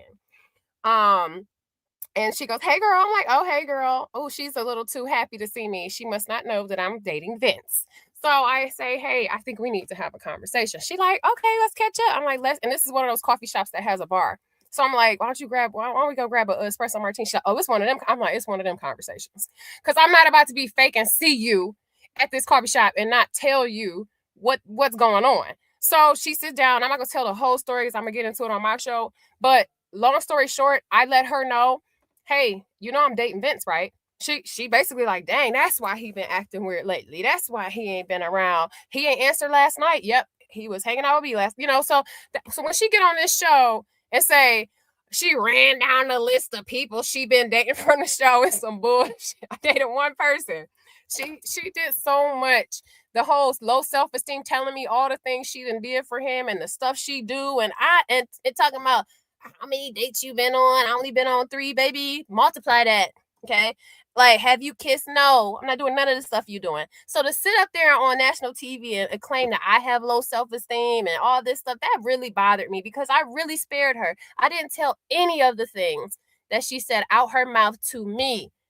Baby girl, I'm in love. I'm not going nowhere. I said, I will break up with him today and you can have him. And that is what I did for her. So to get on that show and say the stuff she said as if I'm picking up some crumbs, like, here, you can have him back. I didn't even think you existed after the show because I didn't know. Here. So it's the day he chose Donna. Like I said, I was not seeing these guys outside the show. I was hanging out with Ashante, and I'm gonna leave her out of this because I know she don't want to be in it. I said, Ashante, guess what? I'm about to go see Vince. All right, me and Ashante break off. Vince pulls up to me and got on that red outfit. And I'm like, let's go to the rooftop. He's like, Donna starts FaceTime and calling. I'm like, did you pick Donna? Yeah. Okay, well, have a nice life, Vince. Good job. See ya. Goodbye. I'm thinking we about to have a ball now. You're not on the show no more. Let's hang out. So at least he came to say, but I guess she must have been sitting there waiting on that dinner he was talking about. I don't know. So he called me, text me the next day. I just respond dry. Text me the next day, just respond dry. FaceTime me the next day. So finally I call him like, are you insane? You picked this woman on national TV. He's like, hold on. Let me explain to you. This ain't that. I am a single man. I am dating multiple people. You're dating. Why can't we continue dating? This is real life. I called a couple friends. Of course, girl, you always giving up too fast. You don't fight for nothing. And I go, okay, fine. I call him back. Sure, let's date. Had a ball after that. Obviously, it didn't work out. That's fine. I mean, you could tell that wasn't going to work out. No. He should work out with Donna. Donna is the perfect person for him. But at the end of the day, the way that she portrayed that to be, if you want to know who has low self-esteem, it's not me. So or were those the same friends from the show? No, there was multiples. They were all like, is he single? So he's not in a relationship. So F that TV show. And a lot of people played the game on the TV show. So a lot of this stuff wasn't real. But this is real life, guys. After the show is done filming, now here comes the real life. Because I was about to say, Lauren, you need different friends because your friends giving you bad advice. If it's I gave good advice. I hope they were. Ashante said, "Don't put me in that category." I gave good advice. Did you tell her, Ashanti, to leave Vince alone? I didn't ask Ashante. But did she know you were dating Vince? Yeah. She was not a fan of him to begin with. So you need to listen going forward. Please listen to Ashanti. I beg of you. I do my best. And so just to be clear, I don't need to stalk down or pull up on her at a coffee shop. Like, this is not a big city, guys. And I did not like the way she portrayed that to be. Everybody knows I go to these coffee shops. This is what I do on a regular basis. My office is a coffee shop. So all that. And then you could just see from the projection of it all of like, and then Lauren this, and she's this, is that. It's like your frustration should be with the guy that you thought had your back, or the guy like I have nothing for you, and it's not even no side chick, no second choice, nothing. Okay, like this is nothing to do with that. This is not my man. I'm not sleeping with him. I have nothing about. I could walk away today and sleep so good tonight. Like, wait, Lawrence, I have a question. Did you explain to her kind of that you didn't know that she was picked, and as soon as you found out, you were kind of curving him? I said, were you not under the impression that you guys were not together after you? Well, yeah, you knew he was dating other people, right? Yeah. Okay, so your issue is that you just didn't know it was me. Right. So that's where her issue came in. Just like basically the same as Nicole. Like, I didn't know it was somebody in the experience, which I do feel like that's a conversation between them two that they needed to have if that was their understanding. But for me, and like I told Donna, all the things that she told me she was doing for him, you're doing a whole lot for somebody who's not your man, who doesn't claim you to be an exclusive partner of his. That's not my responsibility. And that's just how I feel. So I don't know what else, to say But don't about you think if you would have explained it to her like you just explained it to us, would she have responded differently? Because the way you just explained it doesn't sound like something that someone would be angry. But if you explain it like you just did a second ago, I can see why she would be I agitated. explained it exactly the way that I just explained it. And that's why I feel towards her, because I literally was like, now that I know how deep you guys are, I'm going to cut that off, because he told me he wasn't sleeping with nobody. He told me he wasn't. And now that I know he's lying, you can have him. I'm actually going to break it off today. And she leaves, drives all the way to go see Dominique, make up a lie and say, Lauren's been dealing with Bello, and starts to mess with me and her, starts lying. Then she lies on this TV. That's where I'm pissed. I'm like, I literally did this for you. I literally did this out of like, damn, like I didn't know they was like that, because I didn't know she existed. I didn't know she existed anymore. I promise you, I couldn't tell. So it was like, now that I know, here, you can have them. So for her to do that, I just thought was just like, that's fucked up. I guess I could have just kept hanging out and having a ball. But So, Lauren, one second. Okay, Let me go jump ahead. in real You got quick. it. You got it. So in the teaser, if you can tell us, the confessional, Donna says that there's some text messages that show that you were talking to Vince even after you told her you wouldn't. Is that going to come out? And are there text messages that show you continue to have communication with him after you and her had that convo? Well, I was going there, Sean. Thank you.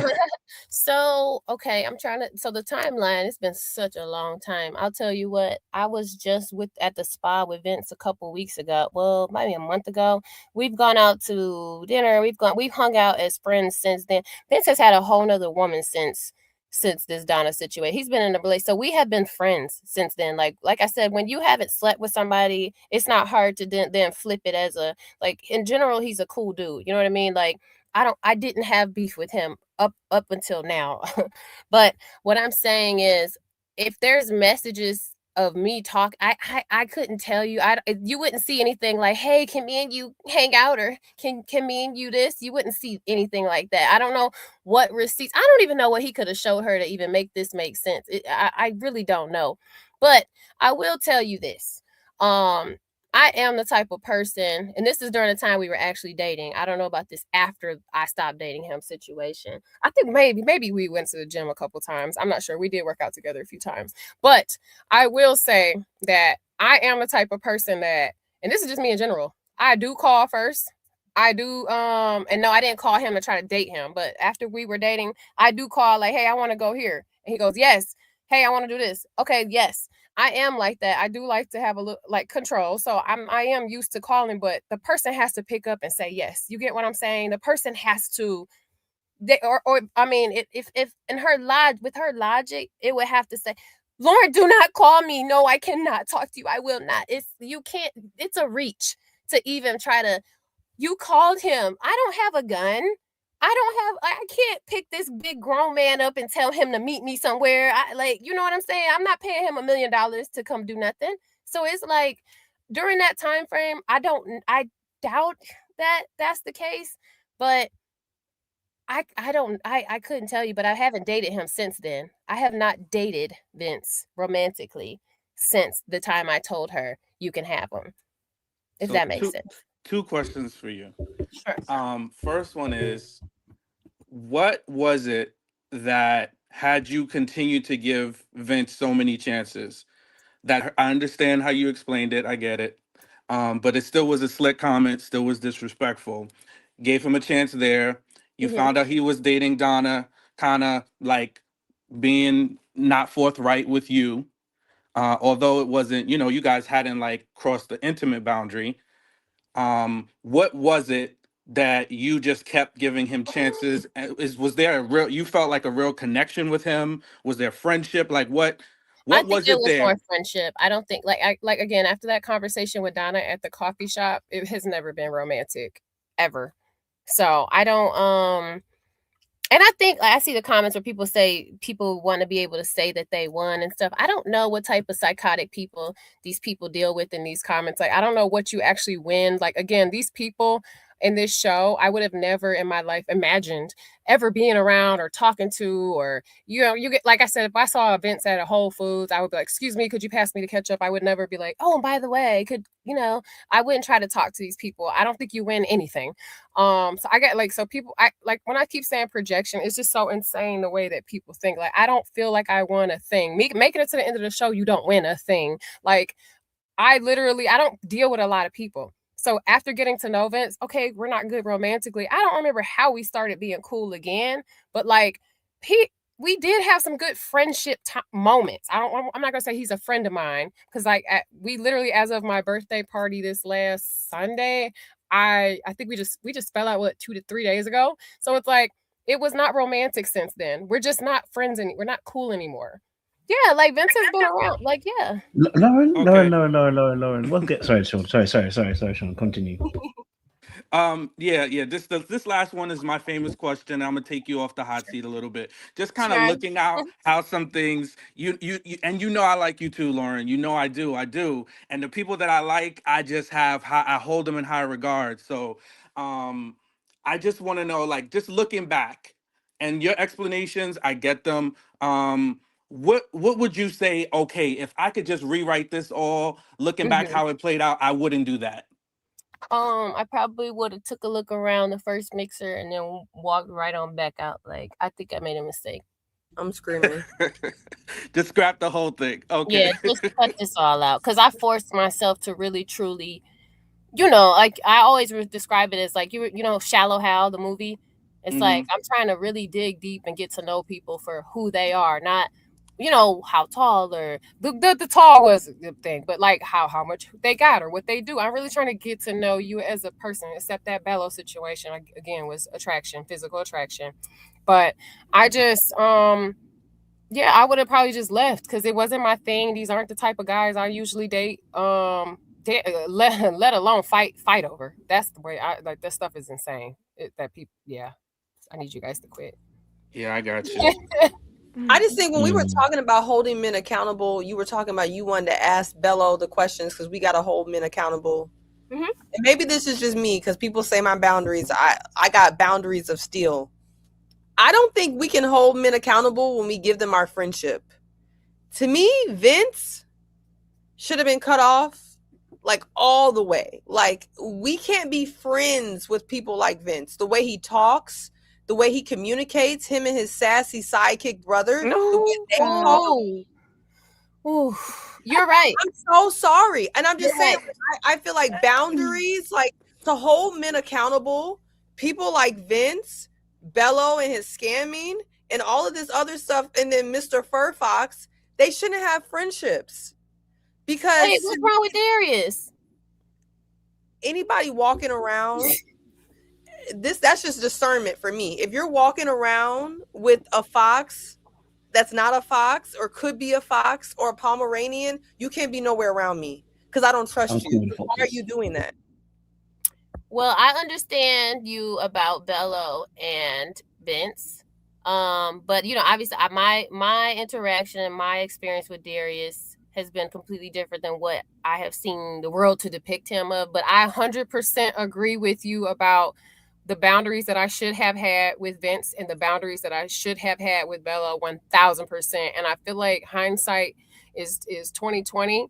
And I feel like it took me way too long to figure that out. And it's definitely, like I said, a lesson learned. And I think you do learn things after this process. Like, just looking back, like, what were you doing? Like, why would you keep doing that? So I 100%, and I'm not going to say who. Certain people kept saying, why are you talking to this person? Why are you entertaining this person? Why are y'all hanging out? Why? And I would just be like, oh, he's cool.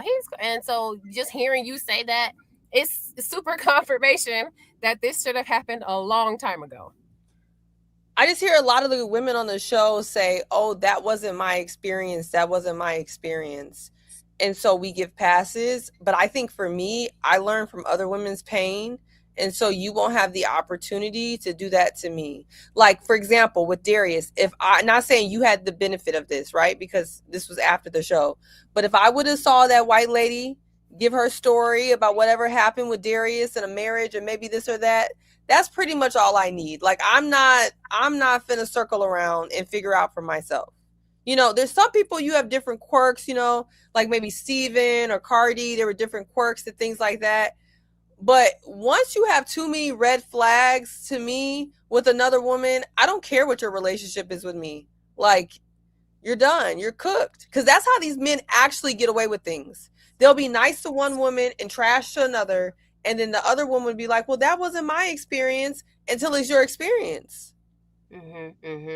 I think for me, not looking at Darius in a romantic way has kept a certain level of I'm not gonna say distance, but like I'm kind of, I've never experienced, like, I've seen him plenty of times now, and I feel bad because I do have friends that are victims of just stuff that happened to Darius. I've had things happen where people try to just run my name through the mud, okay? Make up the craziest shit. And if people are sitting here listening to that stuff and then completely write me off because of a hate train or something somebody did, it would mess me up. So I value people who will sit there and say, hey, look, I heard this, but I'm going to get to know you for you. And if you show me any sign of that, I'm gone. But I'm just one of those people that just, again, if I in person had ever seen Darius do any of that type of stuff or see that, I don't like seeing people get tore down the way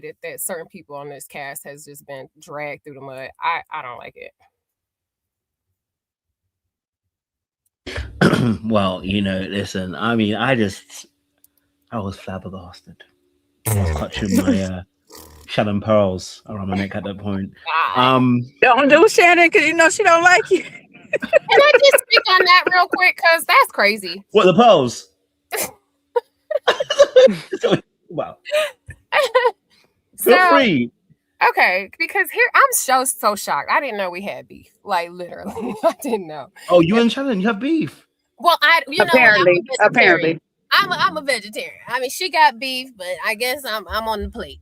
You know. So, I do know that I'm thinking this is where it came from, because I had no idea. And it's so funny because I'm one of those people, like how Ashante said, my best impressions when I first met Ashante and I knew, I was like, I like her. She came to me and said, hey, you know, I just want to be clear. Like she said that story earlier, and I appreciated her for that. Like, oh, she thought it was an issue. She wanted to clear it up. I'm just like that. So I called Dominique several times. Hey, I heard you had a problem. Girl, we good. We ain't got no problem. So if I thought there was an issue with Shannon, I would have been cleared that up, right? So after hearing that she got beef after leaving the show, I'm shocked. I'm like, where is all this coming from? People sending me clips. And I think what it's stemming from, I think that people don't like to take like accountability or be real with themselves. I think that I know for a fact Steven did not like Shannon in the way that she wanted him to like her. I think that the obvious target, instead of saying, hey, dang, he didn't like me, it's, oh, Lauren. It's like, I don't know what I have to do with their situation. This is just what I'm guessing, because she's never called me. She has my number. She's never said, hey, I got an issue with you, or hey, can we talk about this or that?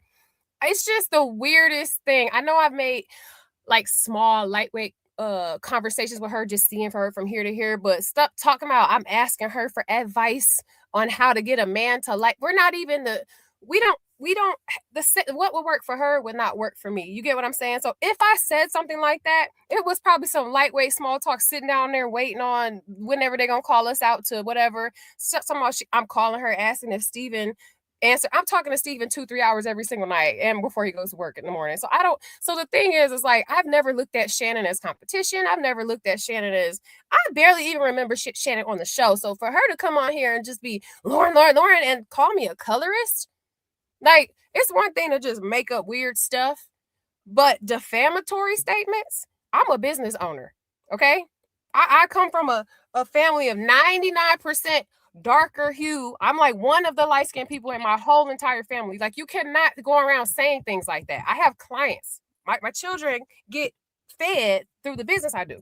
I'm like, what could ever be that serious that you would sit here and start to spew these type of things as a professional woman and not even one time called me to say, hey, I have an issue. Can we clear this up? to me, it's all for show. I feel like these girls are reaching. I feel like they're trying to have a moment, a spinoff. I think they think this is Bad Girls Club. I honestly feel like she thinks I have something to do with the fact that Steven didn't like her. I have nothing to do with that. Steven liked Ashante. Steven liked Donna. Like, I don't have anything to do with that. That's the only thing I could possibly think that she could have an issue with me for. Because other than that, I don't, like, she did a lot of weird stuff around the house. At one point, Steve had to move me. We were in the backyard of the big house. And Shannon was peeking in the window down at us in the dark. And we had to move somewhere else. At one point, Bello told me she was creeping around the house looking for us. Like, weird stuff. So I think that it had something to do with Steve, but that has nothing to do with me. And that's the only thing I could think of. Other than that, she hasn't told me anything. She just gets on these podcasts and runs her mouth and gets played like a puppet by Ina and Dom. And it's really sad because she's such a beautiful professional woman, and I hate to see her go out like that. Well, I think we know why there's beef now. you said you ain't had no beef, but that I don't know. It's sizzling. That sounds like a healthy porterhouse to me. But I'm gonna sit back and mind my business. I'm gonna stay out of women's business. I'm gonna try my best. You know? My only problem, the only problem I have is going around to spread the truth. Don't make up stuff about me. Don't do that. That's weird. Did I fast forward through that part of the reunion? Was that in the reunion? I missed it. When she said that? No, but you could just tell by some of her chiming in on certain aspects because they like to go to Shannon's face every time it turns to Lauren or something. They turn to Shannon's face. I just missed the colorist part. I didn't hear that. That wasn't on the reunion, was it? No, She's on a podcast that people have been sending me clips to saying these things publicly with no text from me saying I don't like brown skinned women, no proof, just saying stuff, and it's just not okay. It's not okay. I hear that still, I hear that still. Yeah. Sorry, Jay, do you have a question? Go for it. No, because I was about to go there, but I was like, I don't know if I want to go here because I love when people would be like, there's no such thing as reverse colorism and all this, but I'm just like, Absolutely it is. Absolutely it is. It's called projection. I don't know. Sometimes I feel like these people have trauma that they haven't, like maybe like when they were in kindergarten and their boyfriend left them for somebody that was fair complected, and now every girl in the world that's light skinned is a terrible person. They think they all that. It's like there's no real tangible evidence to what you're saying, and that's like I said, it's not okay. Go ahead and just tell all the truths about me, but don't make up weird things like that. It's super psychotic. I think there technically there's not reverse colorism. So just for factual purposes, what there is there's prejudice, there's bullying, there are, there's other things that are happening. But, as somebody who is light skinned or light skin adjacent, depending on who you ask, there is a different treatment. Sometimes there's disparate treatment based on the privilege that comes with people that are of a lighter shade, right? Because the colorism. Wait, let me finish. No, but I just want to clarify one small part. It's assumed privilege. No, and the thing is, there is privilege that comes with being a lighter shade, because that's also attached to white supremacy, where and colorism is the offshoot of that. So they're all attached and they all have their root in racism. And it's just like there's no reverse racism, because the power and the privilege is in the people that are given different benefits, just like lighter, we can't dispel it. Lighter skinned Black people were given certain privileges, and that has trickled down. And is it the same as it was 40, 50, 60, 100 years ago? No, but there are still privileges that come along with that. And yes, do some other Black people that are not light skinned look at lighter skinned people and haze them, bully them, do other things? Yes, but that's not a reverse of colorism. It is other things that aren't good. Can I just mention what I really think it is? I think that there's a such thing as pretty privilege and there's a such thing as pretty punishment, okay?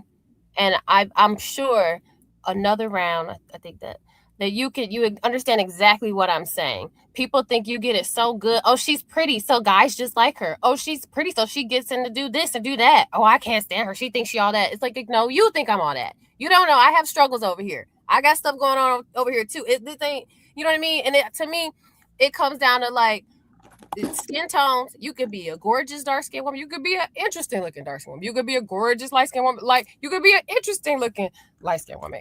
I don't think it even has anything to do with color. I think it has everything to do with art. Do people feel intimidated when they come around you because they think you look good? And now let's treat her like crap and try to make it work. Like it's just, yeah, I think that's what it comes down to for me, I think. Yeah, that's fair. That's more fair, and I'm not gonna say there's reverse colorism, because technically it's colorism and it just affects all Black people, period, regardless. And it goes both ways. And as another person who is predominantly the only one of the few people that is light skinned in a particular part of my family, or whatever, because I do have like two parts where one is multicolored and the other one is mostly dark. There is a treatment that is in there because of colorism. So I'm not going to say that it is reversed on us or whatever and stuff like that, but there is a treatment because the typical thing is that I have a certain privilege, which I don't actually have. Because as long as I have nigga features, excuse my French on here, as long as those features exist in my face, I don't get a privilege. I don't get the pass. You feel me? So that's why I kind of didn't want to tap into it before, because we start going down a whole different road or whatever, where we start going back and forth with each other and it'd be like, oh, it's not this can't exist this way and stuff like that. But it actually does. Because there's a feeling that's inside of some people that still is harboring this thing from race, from slavery and all this stuff like that, of the privilege that those people got then. They assume that we still get these privileges now, because if I get pulled over by the police right now, it's not going to matter. I'm still not fair enough. My hair is still not straight enough. My nose is still not narrow enough. My lips are still not thin enough to pass. I don't get El Passe. I don't get that. I don't get none of that. So there's still going to be some treatment or whatever and stuff like that. And I'm just going to be used as an example of I'm still, you Black, period. You feel me? So I won't say it's reverse colorism, but it's a form of colorism that is still up in there that we still deal with. And I'm kind of like sick of it, because I hate the fact that you automatically assume that I don't know what a darker skinned woman goes through when I sit here and look at my sisters go through things all day long. And I can't do nothing about it. Whereas I have my own struggles that they don't even understand. And we're literally blood sisters. I just want to clarify, there's colorism, there's featureism, there's texturism, all rooted in white supremacy. And so, you may be lighter hue, but have nigga features. You may be darker hue, but have straight hair. And, all the different combinations. And anything that leans you closer to what is closer to white or white presenting, naturally in our society that we live in will give you some type of privilege. And I think the term privilege is what actually trips white people up as well. Because when I hear poor white trash people say, oh, I don't have any privileges, they're not understanding that it doesn't mean that you access those privileges. It means that you are given. The society that we live in allows you to have certain privileges. But I do recognize that, your features and the texture of your hair, as well as your skin, also plays into this conversation. And in general, it's just all kind of, unfortunate. But I just want to clarify that those three things exist. And featureism is something that's very heavy as well. So just want to put that out there.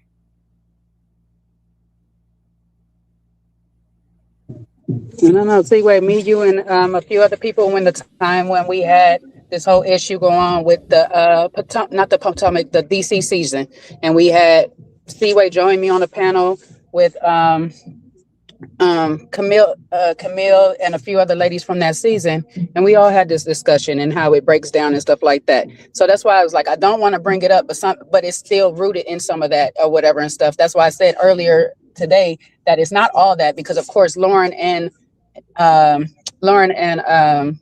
are about the same complexion. So there we start going into the aesthetics of it all. She's tall, she's slim, she's this, so it's gonna be this type of thing or whatever. So I do agree with you, Lauren, on the fact that it was more so that your beauty intimidated theirs, not to take away from any of theirs, because I think they're all beautiful women or whatever. But sometimes we do see other beautiful women and start to compare ourselves to them when we shouldn't. It's like, I should be able to see you and say you're a beautiful woman, but I recognize that I'm just as beautiful myself. Yeah. I think another thing that comes into play that people don't see is, and I want to just make this very general because I don't want to target anybody on this. Say there's two beautiful women, and one beautiful woman has already then gave up the cookies and did all this stuff, and the chase is gone, the thrill is gone. It's like you done did all this and you thought by doing this, I'm locking this person in. But really what it did was, dang, now I'm more attracted to the one that's not doing all that because of the chase, because of whatever. It just feels like when you don't have it, it feels like there's more value to it. So now you just put yourself in a disadvantage because, and now you're starting to think, well, maybe I'm not this or maybe I'm not that, when it's really is maybe, why are you doing all that? Maybe you should just not do that. Don't lead with that. And then just see what their real intentions are. You get what I'm saying? So it's like, there's also that at play. People thinking that's high value to do that type of stuff when really it just brings you all the way down. They're not even looking at you as valuable at this point. You get what I'm saying? So that plays a role. Why do they like her? She ain't doing all that. It's really not about me. It's you did too much too soon. If that makes sense.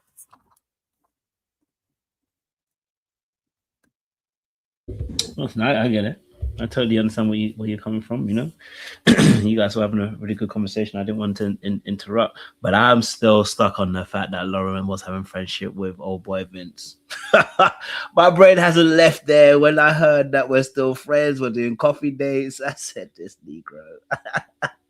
My brain hasn't left there yet, Lauren. I want to know what's going through that pretty head of yours, because what's going on? Why? I know you already answered it, but I need to answer again. Darling, what's going on? You are still chatting to Vince up to 3 days ago? Or did I mishear what I'm hearing? Yeah. We've been cool, not romantic, up until about 2-3 days ago. Wait, but what about what he was saying on that YouTube channel? Because he was talking crazy on there, and that was 2 weeks ago. Which one was that about the friends? With his brother, the one that he was going into what Bello was. It was the same episode when he was going into what Bello was doing with that lady he impregnated. Yeah. What? I heard Bello was married, but not impregnated. He had a baby on the way? No. Yeah. Talking about the one night. Well, the one night. Okay. When Kojo posted that clip, I told myself I'm not watching on the channel. Yeah, that's all I saw of it. I'm like, it was horrible. It was absolutely horrible. I was appalled. That'd be Vince. Mm-hmm. Yeah. Okay. Yeah. I think that again, once I'm not in a romantic space with the person, I didn't have any hate for him after his vent. I didn't have any. It's like you're not at my house. You're not with my kid. Like it's not that. It's just not. It wasn't that deep to be honest with you. I mean, he showed himself who he is. I see who he is. He'll never be in a romantic space since that whole situation back a long time ago with Donna. And then seeing tonight, I never knew when he said the words, "It's not about what Lauren thinks." I didn't know he said that. I had no idea. Like I'm so glad I saw. Like, yes, I love this. Like now he doesn't understand. Come over my house. No, let's wait till after the show. So it's like, thank God. I would be feeling so sick to my stomach right now. Like, because I don't do all that with people like that. So it's like, I would be over here crying right now. I can't believe he said that. So it's not that deep to me. Again, when I haven't given myself away to somebody, yes, I've had just as much fun as he has had when we hung out. I don't feel like it's a loss or I wasted time or I had a ball. I'm still not dating people. I wasn't dating nobody like that. Like, I had friends. You know, I didn't like kick it with him over a relationship or nothing. I didn't lose out on something else because I was kicking it with him. I don't know if y'all could tell by the show tonight. I saw it in my face. I didn't care. I think some people were like, oh, she's so hurt. I don't know how you guys are seeing that, but I was more so relieved. Like, ooh, thank God this ain't me. So. No, I get that. I'm not even mad at that. I'm more so. Are you saying that you believe in men and women being friends, platonically? I do. Yeah. If you haven't, especially if you haven't had sex, if you haven't been intimate with each other, to an extent. Like, if you offer it, they're gonna take it. To an extent, because I feel like if you offer it to a man, he taking it. So are we really platonic, or am I platonic? Who's platonic? Thank you. Because one of us want to do it. Because one of us want to do it. I just, I'm platonic. I'll say that. Right. Now, you say you platonic. I love that. I just want to ask a question. So, in between that time of when you stopped dating and you became friends, are you telling me that he never made any sexual innuendos? Yes. Never. Yeah. He was clean. Everything was clean in the milk. Is what you're telling me? Wait. You're telling me that Vince was completely platonic all the times you were friends? The hunter stopped hunting? Of course, he's like, can I have a kiss or come here, give me a hug? Or do you want to That ain't come over? platonic. I'm saying no. I'm talking. This is the time we were dating. Oh, are you talking about lately? No. I'm talking about as soon as you drew the line in the sand and said, Vince, this ain't gonna work, but we're gonna be friends.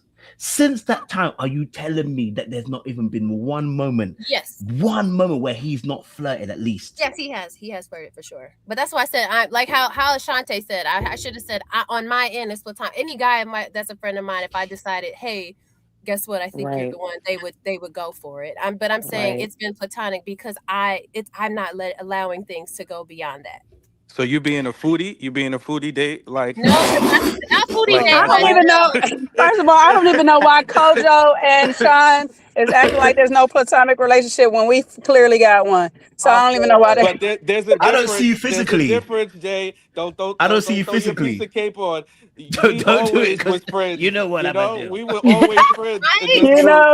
We started as friends and we remained friends. They started as something and migrated to sanctified. That's all it something. Is. Yeah. It's like, don't clue me. True that. True that. I ain't in Egypt no more, but Hey, I just want to interrupt real quick because I got to get out of here. Thank you all. Thank you, Lauren and Ashanti, for coming on tonight. We appreciate you guys for being as honest and open as you can. I love you all, Sean, Seaway, Kojo. You know how I feel about y'all. You know what I'm saying? So appreciate being with y'all. Don't leave. Just one thing. Remember, these are the same people who said that they could never have platonic friends, and then what happened? Here we are. Here we are 5 years later. Right, exactly. So they're it's straight cap. You're talking exceptions. Don't do the nuance game with us. Wait, do y'all ever meet in real life? No, we are real life friends. We have met several times in real life, and we're real life friends. Definitely. Yeah.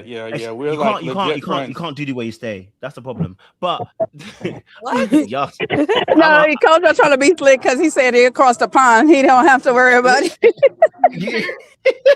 I'm just telling you the truth. I don't lie about my business. And you got to catch it. Listen, we don't need to expose all the elements of our friendship. We're going to protect one another here. Ooh. So let's just remain protected of one another. It's our turn to ask y'all some questions. we about to ask y'all some questions. What y'all got going on when the cameras is off? I can tell you what's going on. I'm in full prayer. and I'm with the word. That's what I mean right now. Amen. I tell you. And I I'm can tell you the delivering last benediction. 2-3 years. That's it. That's Woo! all I'm delivering is benedictions. I'm telling you, Absolutely. Egypt has been a deliverance and I've been delivered. Okay, delivered. But what I am saying is, okay, I don't do the way I stay anyway. But what I'm saying is, I was a hunter and you can't stop me from hunting. Me being your friend doesn't stop me from hunting. You know what I'm saying to you? I don't do friendship anyway. I wouldn't even put myself in a friend zone. Huh? Who are you What does that hunting? mean? Because you have Right. another. No, female I'm saying if I'm Vince and I'm being friends with Lauren, if I've tried to make moves and you put me in a friend zone, I'm still hunting. Do you know what I'm saying to you? My teeth are still Right. showing, bro. It's just like I've just changed the angle of the attack. Now I wouldn't allow myself to be in a friendship zone because if I'm friend zoning like that and I've tried to do a thing with you, either I'm doing a thing or I'm not doing a thing. I've got to If be you don't moving choose on. me, you gotta choose me or else. Do you know what I'm saying? I'm either scoring goals or I'm off the pitch. So, like, I wouldn't even be. Do you know what I mean? So, when Lauren, you're saying, that you know your friends, I'm like, Lauren, now you know, I hear it. You know, I understand that you trying to play coy here. You know what I'm saying to you? But in this scenario, I think that you know what you're doing here. I think you've been siphoning that man's energy and ingesting his energy. That's what I think has been happening. So there's nothing platonic about it, but it's you siphoning. Wait, okay, hold on. What does that mean? Right. It means some people like their ego being stroked. No, so they siphon my energy. ego has been stroked so good and long. I don't need that. I really don't need it. I know who I am. I know what I got going on. I genuinely like there was somebody that I liked, right, at one point in my city, and they would always see me. They kept saying, you a playgirl, blah, blah, blah. And every time they see me, they're like, you always by yourself. You eat by yourself. You at every restaurant by yourself. You by yourself. I don't need to be around nobody. I don't need you. So it's like, if I'm hanging with you, because I genuinely like your company. That's it. Now, as far as like Vince doing whatever, like, I don't know what y'all, like, I don't need him to stroke nothing. I don't need to be around him to make me feel like, ooh, I'm whatever. Like, whoa. I've been on this planet for quite some time. I don't need all that. You know, I've had it. It's been there, done that. Got the t-shirt. It's not that.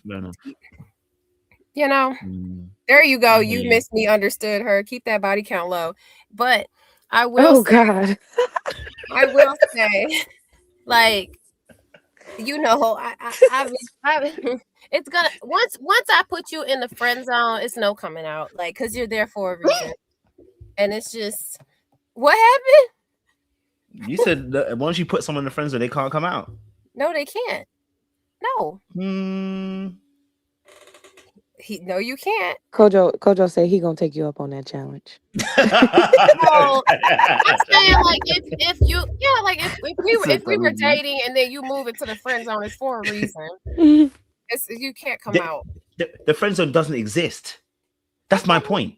That's why it probably doesn't make sense to me. So wait, people can't be friends? Like, men and women can't be friends? Not when I'm hunting you. To an extent. It's like, if a man tried you once, just because you put him in a friend zone don't mean he still don't want it. You're platonic, not him. You're not doing it. They're still in the friend zone. You're platonic. He's not. That y'all are not friends. If somebody wants to have sex with another person, y'all are not friends. Okay, that's what you're saying. Like, if just because you're platonic doesn't mean they are. Oh, exactly. Okay. All right. Well, I'm platonic with a lot of guys. I'm platonic. And I think that's what we're saying. The danger is it's not you need two people to be on the same page. So it's not a clean friendship if the guy has other intentions, because he's going to constantly be trying to get at you and you're going to constantly have to swat him away. So it's like, what is the value in that? Because it's not a true friendship if all you're doing is getting rid of his advances, but he's still giving you energy. Are you getting a friendship out of that? Like, is that really a friendship? If all I'm trying to do is knock on your door in the late night hour, am I really trying to be your friend? And are you getting the value of me and Sean as a friend? Don't give her a pass. She's conquering these men. She knows exactly what she's doing. she's conquering these men, and these men are willingly being conquered. It's this. She knows exactly what she's doing. Lauren's a very smart cookie. Yeah, she knows exactly what she's doing. These men that you say they're in a friend zone. Okay, let me give an example. Okay, let me give an example. Okay, so let's say, for instance, right, like the guys that you're saying that are really friends of yours. Are all of them cleaning? I like this term. Is everybody cleaning the milk? As in, like, has none of them try to make a move in you? Because if they try to make a move in you, if they try to make a joke that's sexual, anything like that, that's a null and void friendship. But you already know this. Okay. Yes, most of them would definitely, do whatever if I, let them know that that's what time I'm on for sure. So y'all ain't friends. And this is why I don't keep women friends around me like that. So I just can't have no friends. Because what guy in the world just wants to be my friend? I mean, most women, like who just wants to be? I'm just a good guy that wants to be your friend. I don't find you attractive at all, and I would never sleep with you. Who? So I'll have no male friend. I actually prefer male friends. Like who just wants to be? I get you. We're kind of cool. I can't lie to you. We are very, very cool. Who? So I'll have no male friend. I actually. Who got audio behind them? I don't know. Who's that? Is that saying YouTube? Nope. Ain't me. Nope. Who got their YouTube playing? Oh, Sean. No, I get you saying. You know what I'm saying? I get you saying. Listen, I'm not shooting you. You know what I'm saying? Too, like, hey, you know what I mean? Everybody knows me.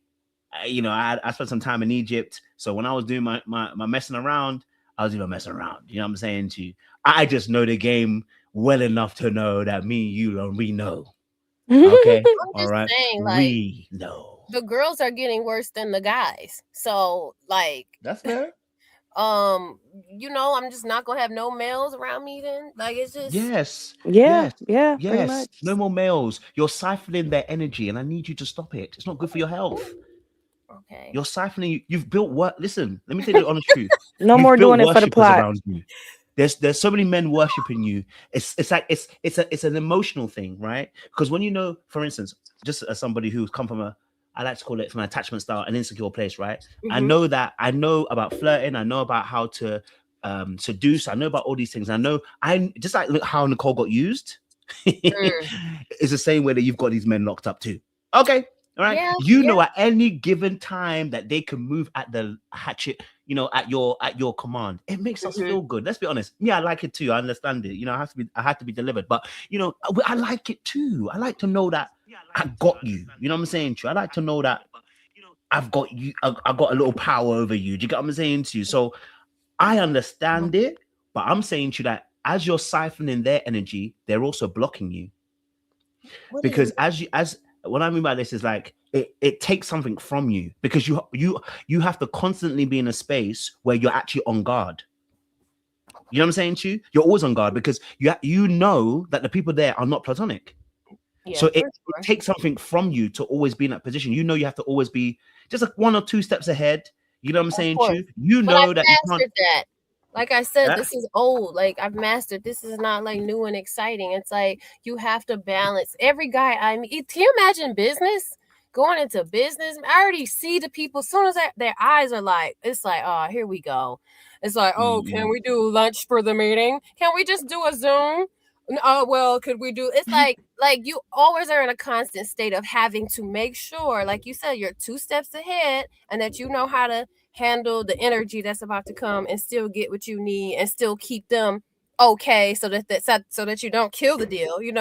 Yeah, I get exactly what you're saying, but again, the only option is never being around a man ever again, unless he is what? It's Bro, not what you saying, Lauren. Nah. Hey, Shanti, get your friend back. Hey, what's going on? I can't think of one guy that I know that's a friend of mine right now that has not flirted with me or will not go in a little deeper if I want them to. I can't think of one unless they're gay. I get you. No, you're right. I'm not even saying you're wrong. You know what I'm saying to you? I'm not even saying you're wrong. And I'm saying to you, hunters go hunt. And it's not every man, because there are some men that are very passive that they're not interested in that, right? They're very few in between, but there are some men like that. But, Steven, you know what I'm saying? Goodbye. Steven won't do needs, you know what I mean? But what I'm saying to you is, and I'm not even saying, No, I know what I'm saying. I'm saying like it is what it is, isn't it? At the end of the day, we all know the game, innit? Do you get me? But you're saying almost like it's like me saying I can't be without female energy, like or women energy. Sorry, I should say. Apologies. I should say women's energy. And at a point in time in my life, it was very true. I couldn't deal with life without having some women in my life. I needed them. I love their energy. I love there's a different way that they move, man. It's art, man. Do you know what I mean? It's life, beautiful. Do you know what I'm saying to you? The essence of them. But what I also have to recognize is that's trauma. It's actually trauma. For a man to always be around woman's energy and never want to be around men's, and I wouldn't say never, but struggles to be consistently around men's energy, is actually a trauma. You've inverted unless he want to be one of the girls. You see what I'm saying? You know, one of the girls. Which one is it? You know what I mean? So it's like I had to work on myself to say that's trauma for me because that aspect of there's a part of me that is still wounded. So I invert the energy. Similar to what I was saying to you. You like the control, right? So that control is that masculine energy comes through, but it's from the wound. That's why you like the men's energy, but you're siphoning their energy. You're taking it from them. Every time they're around you and they look at you a certain way, and in your head, you're like, I know that boy's watching me. I know he likes me. It's subconscious. It feeds your validation tool, but it's actually keeping you in a loop and keeping you in prison. You know what I mean? But look, why do you feel like you need why do you feel like I need validation? Because you're keeping men around you that like you. Okay, that's the thing. So I'll just not have men around me or have men around me that like you. I'm telling you right now, any man that's around me, they like me. I agree. So get rid of them. So that's what I'm saying. So I either just X out the male species, just no males around me. But why? What type of life is that? What type of life is that? I can't be around men. Well, yes, unless it's business. I like men's company. I like talking to men. I like men. I'm not sexing men right now. I wish I could, but I'm not. Like, why? So, like I said, what I said, girls are worse. The girls are being more mannish than the men now. I hear you. Like, the girls are more aggressive than the men. So I gotta now just be with, that's the thing. There's no real solution. You either gonna not be around men or you're gonna be around men that like you. And you gotta just learn how to, like, when I say I don't need the valid, like I'm saying, I can't even tell you how this. And I thank God, because like if you're not grateful, then God, you lose it. I'm not complaining, but I'm saying that I don't thrive on, I'm like, it's not nothing new. It's nothing new. I'm looking for something deeper, something with substance. I don't need the basic validation of the, like you're saying, the energy that I know I could. Now that was fun asking Xavier to spin. I know I didn't like him and I did want to see what he was doing for me, but and I feel Darius to do that. That was a little bit of control. And yes, I do have a lot of masculine energy. Whoop-de-doo. But at the end of the day, what do you want me to do? Not be around men anymore? Come on. Like, all the girls like you, you're in the gym. Look at your muscles. Look at your muscles. Yes, and I don't stick around them. Oh my God. And I'll tell you, look, you can let me tell you. The funny thing is this, right? So I used to say something very similar to what you're saying, which is I used to say that men don't really understand me because I can get very deep. I can talk about emotions. I can be very, open about my feelings, right? And I used to say the same thing. Men don't really understand that. Men don't really, when I get around men, it's like I'm the alien in the group when I get into those spaces. I had to recognize that I'm looking at those men and not recognizing that I haven't found my market of people. Do you get what I'm saying to you? I needed to be around like-minded people. And I had to change my perspective, because the reason why I had that pain is because like I said, I had a mother and a father wound. But I have both parents in my life, but the emotional neglect has caused a cut between me and them. So that emotional wound that I had from both the father and the mother not as giving me as the attention that I needed as a young child and being very hyper independent, I actually found women to be more safe. I can talk to women. I get on with them. I loved being around them. We have great conversations. I can talk about what I want to talk about. You know what I'm saying to you? But I had to recognize and change that perspective, because also what it was doing was stunting me. It stunted me as a man. I was overly emotional, way too sensitive, very reactive. My boundaries are always in question, right? And there's always this place of ego feeding that I needed. I always needed a woman around me who, and usually is someone that likes you. It is, because women like the fact that I could be open, I can talk about feelings. They're like, I just like being around you. But I'm siphoning your energy in that space. I'm siphoning that because I know that you like me, and I'm taking that energy. And as you spend more time with me, you know that your energy isn't platonic. And I know that, but I'm winning because I'm getting something from you. But I'm also losing because I'm entrapped in this prison. I need you. And if it's not you, it's someone else. And that keeps you trapped. And then it also stops you from growing, and then stops you from being able to be. The issue that you have with women isn't women. The issue I had with men isn't men. The issue you have is the way that you see women and the way that you show up. Because you show up because you show up like we show up, that masculine energy, you show up like us men, you become actually somebody who in this particular space becomes actually an antagonistic person to the women. And yes, there are women that are going to be against you, but it's because they're reading your energy. The same way that I became antagonistic to men because I didn't like the way the energy was. I used to judge the energy, but really and truly, I was just angry at my dad. That's the honest truth. And until I forgave him, and I was like, "Rah, brother, masculine energy is not a bad thing. Like, it's not always linked to evil things. I always link it to anger, to aggression, to evil. That's how I used to have a negative connotation on it. Once I began to heal, I was like, bro, no, the masculine energy is beautiful, bro. I need to exist in it more. And as I began to exist in it more, I became even more attractive. Sorry, I'm gonna gas myself up. You know what I'm saying? I'm a fine before. You get me? But what I'm saying to you is that I recognize that I didn't need to siphon from the women anymore. I needed to focus on what men do, build. And then I could put all my energy into what, as a man, I'm called to do, build. So I'm just saying to you that, hey, I think there's something deeper. You don't need to be around men all the time. Men will always be there. And, you know, as you begin to heal, you're going to realize that, listen, all these men around, trust me, they are a waste of your time and they're taken from you and you're getting stuck in a prison. But I don't know, maybe that's my perspective, but I don't know if Ashanti can explain it a bit better. Because, you know, sometimes as us men, when we explain it, we mansplain. So I don't know if Ashanti, you get what I'm saying to you. You get what I'm saying? I mean, I think you explained it pretty clearly. Yeah. Oh, okay. I just wanted to make sure. I think that there's just a misunderstanding because I'm such a loner and I'm always by myself. So if if every now and then I would like the company of a man, I have it. And it's Lauren, you just walked right into that one, girl. That's you are fine. just I'm not. girl. You just I'm proved a his realist. point. I'm not about to sit here and act like I know He all said, the leave me answers. alone. Listen, I'm not about to sit here and act like I'm a realist, and I'm a real person. And there's and as if you are alone as much as I am, every now and then, guess what? You want to speak to somebody of the opposite sex. I heard you loud and clear, and that's fine. I got you. And somebody in the chat said, "What if you get a man, a husband?" Obviously, he would be my friend. Okay, I don't need to be around men, guys.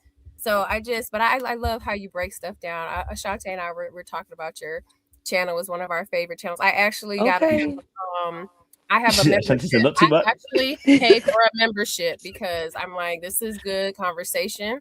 I love that everybody here seems to be. It's like a good mix of, like it's not biased. There's a lot of different personalities, and so I really do appreciate this platform. I have been on so many different ones that I'm just like, I get so disappointed by just how biased, and you can see the issues. Like, I would love to send you a couple of them. You can just go right, oh yeah, this lady needs to go to counseling. This one got this. You can just tell. It's like a lot of people crazy. Just talking and spewing just the craziest thing. So I do like that. You know, you wrap it up with a lesson, and you can see all the extra deep stuff that's going on, you know, behind the scenes. And I heard you, and yes, I'm a little bit of a hard-headed person.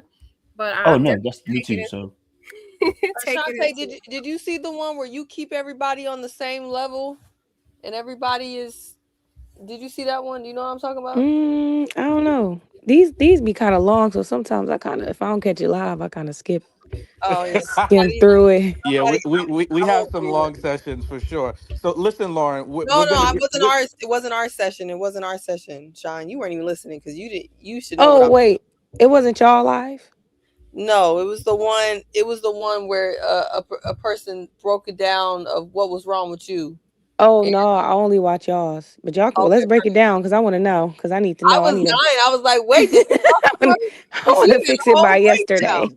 was this another YouTube creator you talking about? Yeah, the T-Ray? one that said that Ashante keep everybody on the same level because she an only child, and Oh, she when you said the Damn. one, you threw me. So now I know. okay What does that mean though? I keep everybody like. What does that Yeah. mean? that you don't elevate. They say you don't elevate anybody. Like Damn. you What keep does that everybody mean on the though? same level. Just So speak it plain. In reference to the cast? T-Ray. Not I my don't know how to Shanti. speak it plainer. That's what she said. Who's I'm But not what she? does saying that more mean? clear. I'm not even trying to Not beat my around the bush. Shanti. I don't know how to say it more clear. I mean, okay. So basically, she was saying that you don't go too up or too down. You stay very Even kill. even killed because you don't elevate anybody to a level that would cause your emotions to get all in a rut. But Oh, I get what you're saying. the reach part was, but it's because you're an only child and you grew up with your mother, because she was trying to say because your mom said that Bello, she's right with Bello. I think she was being funny. I'm assuming she was more being funny. Huh? Remember when she said like you and Bello, her and Bello the same age? That was Darius. Oh, that was her joking. That was her trying to say like he's that. old.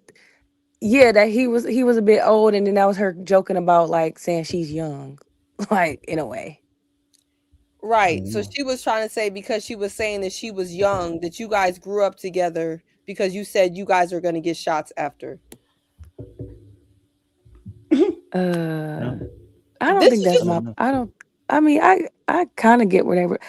I already know my issue. I said it a million times on the show. I have an issue with vulnerability because once I'm there, I'm there.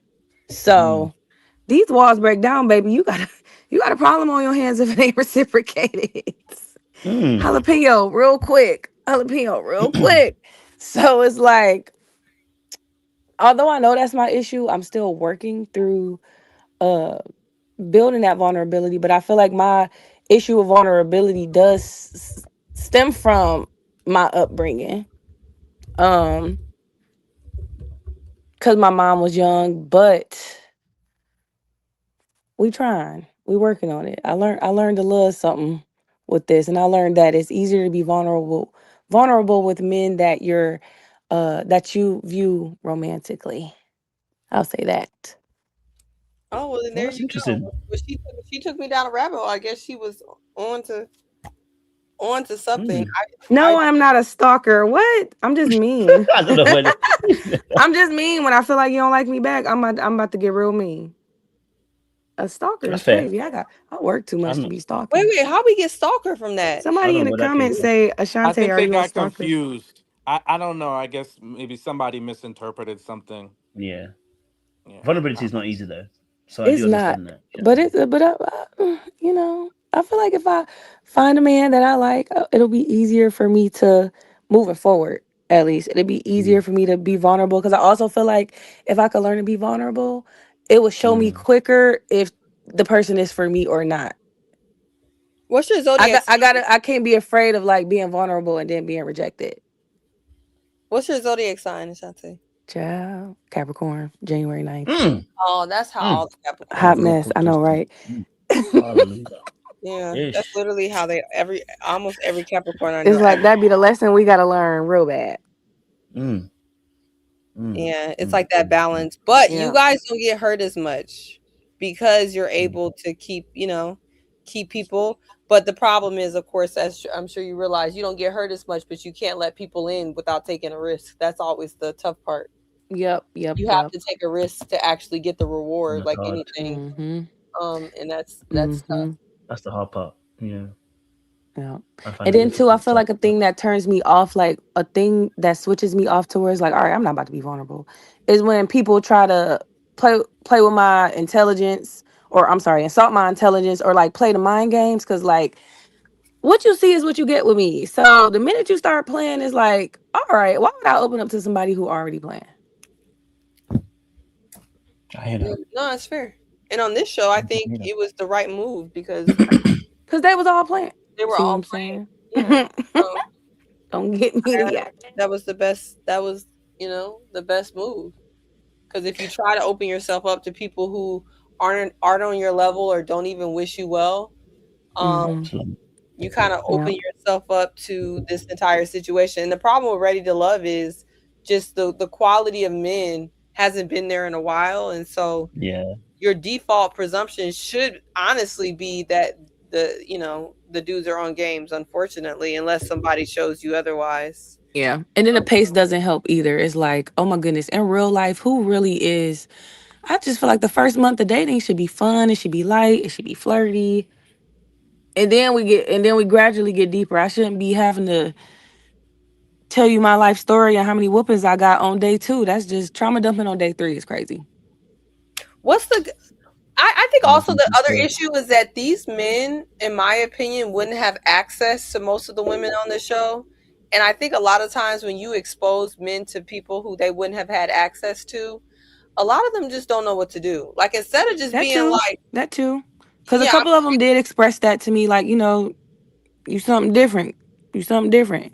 Because I feel like a lot of the men, I feel like they was kind of trying to call me weird a little bit. Because a lot of the men, we had a lot of great conversations behind the scenes, and there would be certain stuff that they would want to talk about. And I'd be like, never saw that movie. I don't watch TV. I go down rabbit holes on YouTube.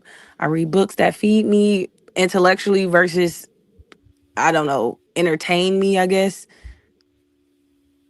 So it's like, it really wasn't too much I could talk to, you know, or too much I could talk to these men about when I'm just on a different wavelength.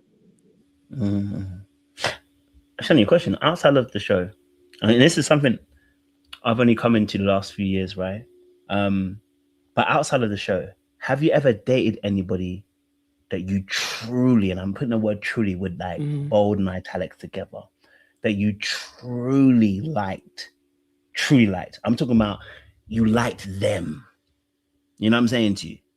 Have you ever found someone that you've dated that you really liked them? Not just like the outer shell or like they got some components, but you actually like them. Because I think that's the hardest thing. I think being vulnerable is even hard finding people who you actually genuinely like. You know what I'm saying to you? So I don't know. I get what you're saying. Like liked them, like as a person, like if all trauma aside, like I could my most recent relationship, which was a long time ago, I know for a fact I only liked him because he looked good, he was athletic, and that thing was thinking. But as far as a man that I actually liked him for him, like morals, values, what he stands for, how he carries himself, how he treats me, how he treats other people. Because I judge people based off how they treat other people. One man. And I feel like that could be a part of my problem too. I feel like I'm probably not necessarily wanting him back, but wanting, I don't know, that level of trust in another person. Once you experience a certain type of relationship, everything else be like lackluster. I feel like we fully trusted each other. We were fully vulnerable. We respected each other. We communicated healthily. So it's like, and that was one of my first examples of a relationship. So in my mind, I'm like, okay, cool. I'm just going to go out in the world and this is how a relationship goes. Wrong. People play mind games. People lie. People cheat. And you be like, damn, hold on. Treacherous out here. It's treacherous out here. So it's like, I had some rose-colored glasses on when it came to relationships at one point. And I learned the hard way that like, yeah, no, everybody ain't like that.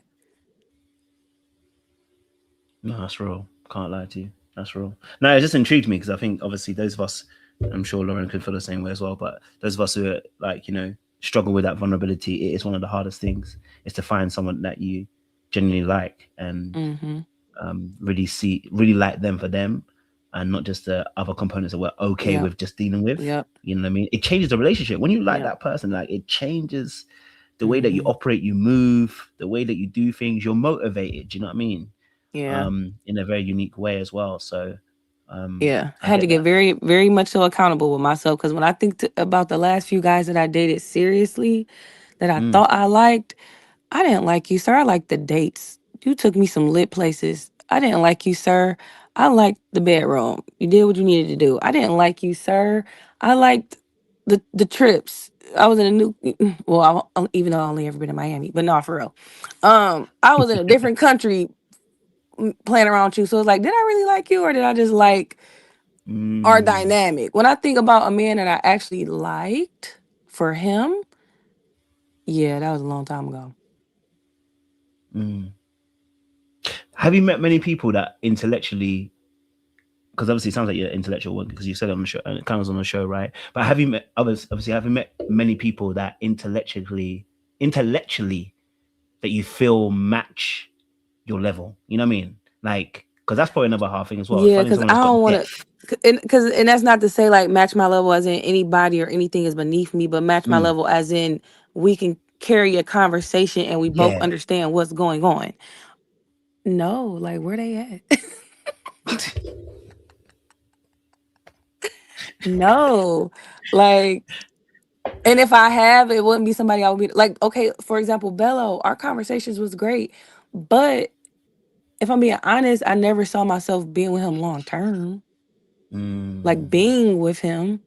But would it be fun to me and a couple of my intellectual friends and him and a couple of his intellectual friends, and we talk crazy stuff over coffee, or I don't drink coffee, but whatever, a drink or something?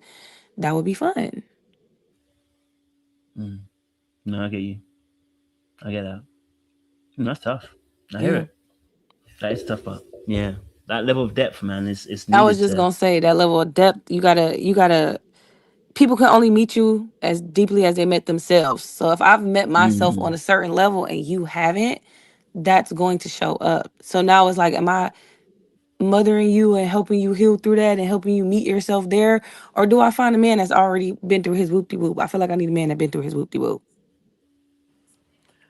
If God ain't took you through there, I don't know if we a match, because God didn't took me through there. God didn't took me through there. It's insane. I wouldn't believe the last 2 years of my life been crazy, but it's like, maybe I need a man who done been through his whoop-de-whoop. So Ashante, let me ask, did you, I think, I'm trying to go back, did you say you were open to more kids or no? So the thing with that is this, right? Sometimes you meet a man and he ain't got no kids and he want one by yesterday, right? And it's like, if I get married and my husband doesn't have a child, I'm not gonna say, oh well, I got my baby, I ain't popping out no more. But it's like, if I get married and a man got kids, why would we do that? Why would we do that? Why would we have more kids? Oh, I'm open to it, but like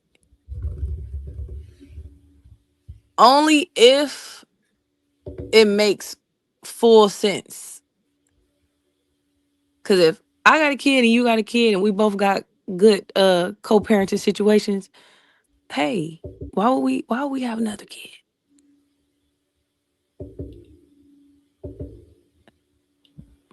That sounds like not an enthusiastic yes. I'm open to both ends, but if you come with kids, no, absolutely not. I'm not doing it. We can share. Got you. Okay. I get that. I definitely get that. I never get that. Well, listen, look. You know what? Your boy is six, almost 6:30 around here, man. I gotta go to the gym. I gotta go and do some morning stuff around here, and then catch a nap before the midday hits. You know what I'm saying? To the life of a content creator. But Lauren and Ashanti, we appreciate you. Would love to have you back here as well. You know what I mean? We'll be back next week. It's like, no, same time next week. Part 2, baby. You know what I mean? So we go again. We'll go part 2. We'll go again. I might not be here though. So I'll let Sean probably host it because I think I'm in Bali. So it's a party now. I don't know if I'll have the internet. So Sean's a great host. Where and for what? I'm in Bali. I'm in Indonesia. I'm on holiday. I need a break. I've been coaching all year round, man. I need a break. Who you going with? I'm going with my best friend. It better not be no friend. Is it a woman? Not Seaway get in your business. on live, no less.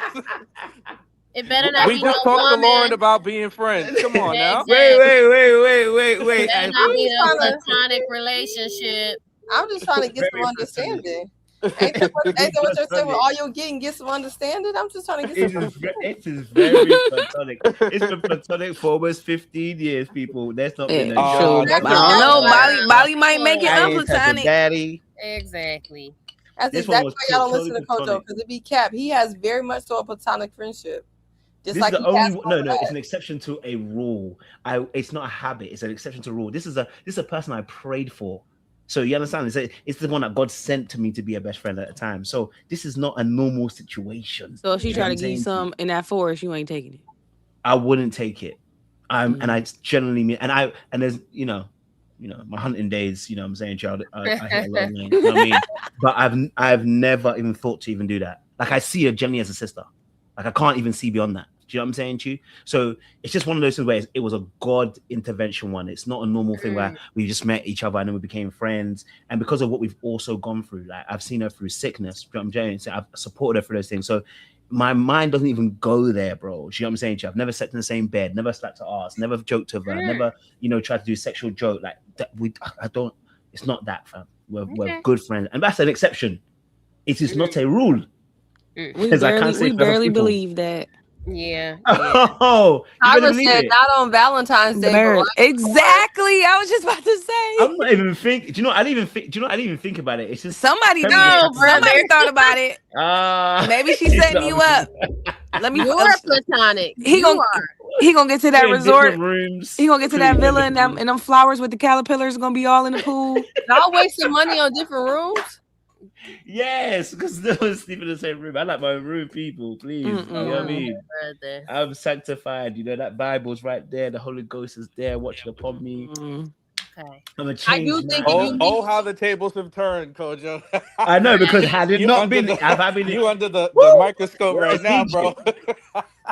When I was in Egypt, I was striking. You get what I'm saying to you? When I was in Egypt, I was striking. We're gonna need a recap of the trip. I didn't think you were gonna say her. I actually wasn't prepared for that, but wow, that's a nice trip. Wasting money on different rooms. Wow. No, so it's not like you platonic. She might not be platonic. How do you know she platonic? Wow. How do you know she platonic? She never made no jokes on me. Women don't do that though. She not asked me to get into bed or anything like that. Women don't cut into men like that though. Did she ever comment on your muscles? Some do. Shante, some do. I do. I'm screaming. Wait, sorry. Did she ever? We all comment on Kojo's muscles though. Yeah, I mean, I think that's normal. Do you know what I mean? If I'm looking healthy, I expect you to say like, "Oh, you're looking healthy." You know what I mean? I'm screaming at healthy. You look healthy today. I'm hollering. She might be a little more subtle. Matter of fact, get her on here. Get her on here too. Exactly. Send her the link. Because that's crazy. 15 years. Y'all met. I've never had a woman wait so long. You met like 1920. No, we met in, doing the math. 2000. What is it? 2000 and okay. So what? 2000 and what was it? 10, 9, 11. Something like that, 2012 or something like that. So what? Oh, that's around 14 that time. years. The reason why I asked, I said it's Yeah. really easy, because I have a lot of guy friends, but I'm a sports girl, so it's easy for me. Before 20, it's really easy to have like platonic friends, like brothers, like you see them. If you've been able to maintain that friendship, it really don't be. Yeah. But I also have like a lot of guy friends that are just my guy friends, but I don't try to push that because so many people don't have those relationships and it sounds weird. But for me, maybe because I've always been in sports, I'm always around a whole bunch of guys. It's very easy for me to have guy friends. So I don't know. Yeah. In my 20s, I had a lot of guy friends. And then as I got older, I was just like, Got it. Anyway. Okay, so moral of the story: Lauren can't have platonic relationships. Kojo can. Got it. Kojo can. He gave you that whole speech just to tell you he's going to a romantic country with a woman. You got to get out of this. Is that gaslighting? What do we call that? Total gaslighting. But Lauren, we just need you to choose better, though. We need you to choose your male friends better, though. Come on. Where the comments about that? Y'all quiet now, chat. Hey, chat. Nah, No, you they know letting what, them. No, they getting them. They getting them. They told them to get married already. They got them. Listen, Right. they've been trying to tell me for time, but listen, Somebody getting proposed to in Bali. Okay. He gonna have the flowers in the pool. She knows her best friend. That would never work. Kojo would be on the next flight right back to London. It would never be. We're great friends. I need to keep it there. Do you know what I mean? That This is a person's serious summary. for everything. Kojo has a lady best friend. Seaway has a lot of guy friends. Lauren can't have any male friends. Shani said she's releasing on Vens. Lauren just needs a cleanse. You need But a Lauren cleanse. has guy friends that like her. My guy friends don't like me. Lauren, I'll be your friend. I'll be your friend from now on, Lauren. Your guy friends do like you, Seaway. They just gonna be Not respectful. with those muscles. Heck no. Nope. We'll be swinging on that swing together. Two people swinging Bali. Yeah, that Bali swing is crazy. I'm swinging it alone though. Pause. But I mean, Please take pictures. So we got to see these pictures. I'll do a little vlog as well for you guys. We need a recap. Yep, full We need a recap. little vlog and everything as well. I know she wants to do her little brunch thing in the water, or whatever. That doesn't bother me. I just want And to. Kojo and Sean are actually the sweetest guy friends. They protected Jay and I from people hiding in the bushes, trying to. Oh my god! Yo, I forgot about that. Oh my god! Don't. You know, y'all may kind of know some of the guys, Ashanti and Lauren. It was some ready to love people hiding in the bushes. Yeah. What? Listen, Yeah. sometimes guys they do be giving a little bit stalker extra. vibes. There, man, them to be a little bit too And much we didn't now. even know until they told us they was hiding in the bushes. A little bit too much now. Gotta protect our What? Interesting. Yeah, they were hiding in the bushes. Like, is that literally? Are you saying that literally? Yes. No, they wanted to have a late night spades game at 2 a.m. Midnight nightcap. What? Oh. Be like that. Not Lord of my You never played spades at 2 a.m. in your hotel room before, Ashanti? Maybe. You're not familiar? Maybe not. That's the thing.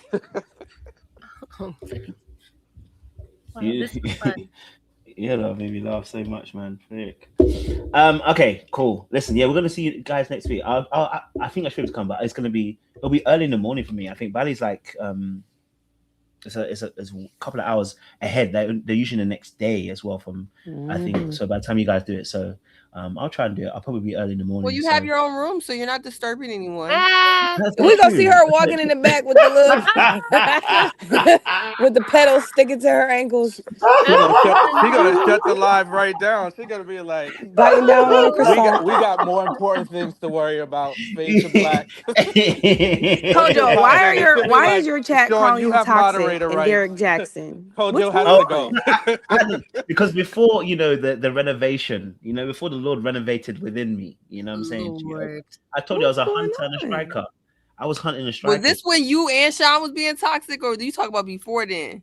Seaway, let's just stay Sean, focused. you was being toxic too. Stay focused. You said, "Leave it on, Coach. Don't bring Y'all it to had shoulder." us I think it's full. time See, to wait, wrap what you up. got Do me you on need a here doing benediction with for these tonight? people?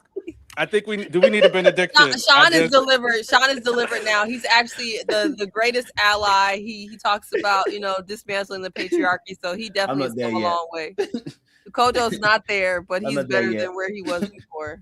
That's very true. He still likes to entertain my cousin, my twin Easton, who y'all haven't seen. He's somewhere boxing. So Kojo has a little work. Some of us are striking, we were striking. Thank you, Seaway.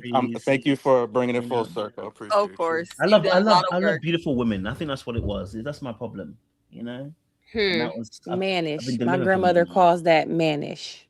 I don't know. I just love the like Lauren. I love the energy of women. Tell them how we was on a rooftop in Atlanta. What did you do on that Atlanta rooftop? Oh, the rooftop. No, you know what happened? It was actually the most baffling thing I've ever seen in my life. I went to engage in conversation to understand, what it's like for the American women and their experience in dating. And it just so happened we got to talking, and just so happened we exchanged numbers at the end. Like it happens, when you engage on an intellectual level. It was a test case. It was a test case for your coaching, because that set up your, exactly your coaching business. and I was there just just really understanding what Atlanta could bring. Atlanta. And Atlanta, beautiful place, very beautiful place. All types of shades of chocolate. Gotta there. love Atlanta. Gotta love there. That's the money maker right there. Wow.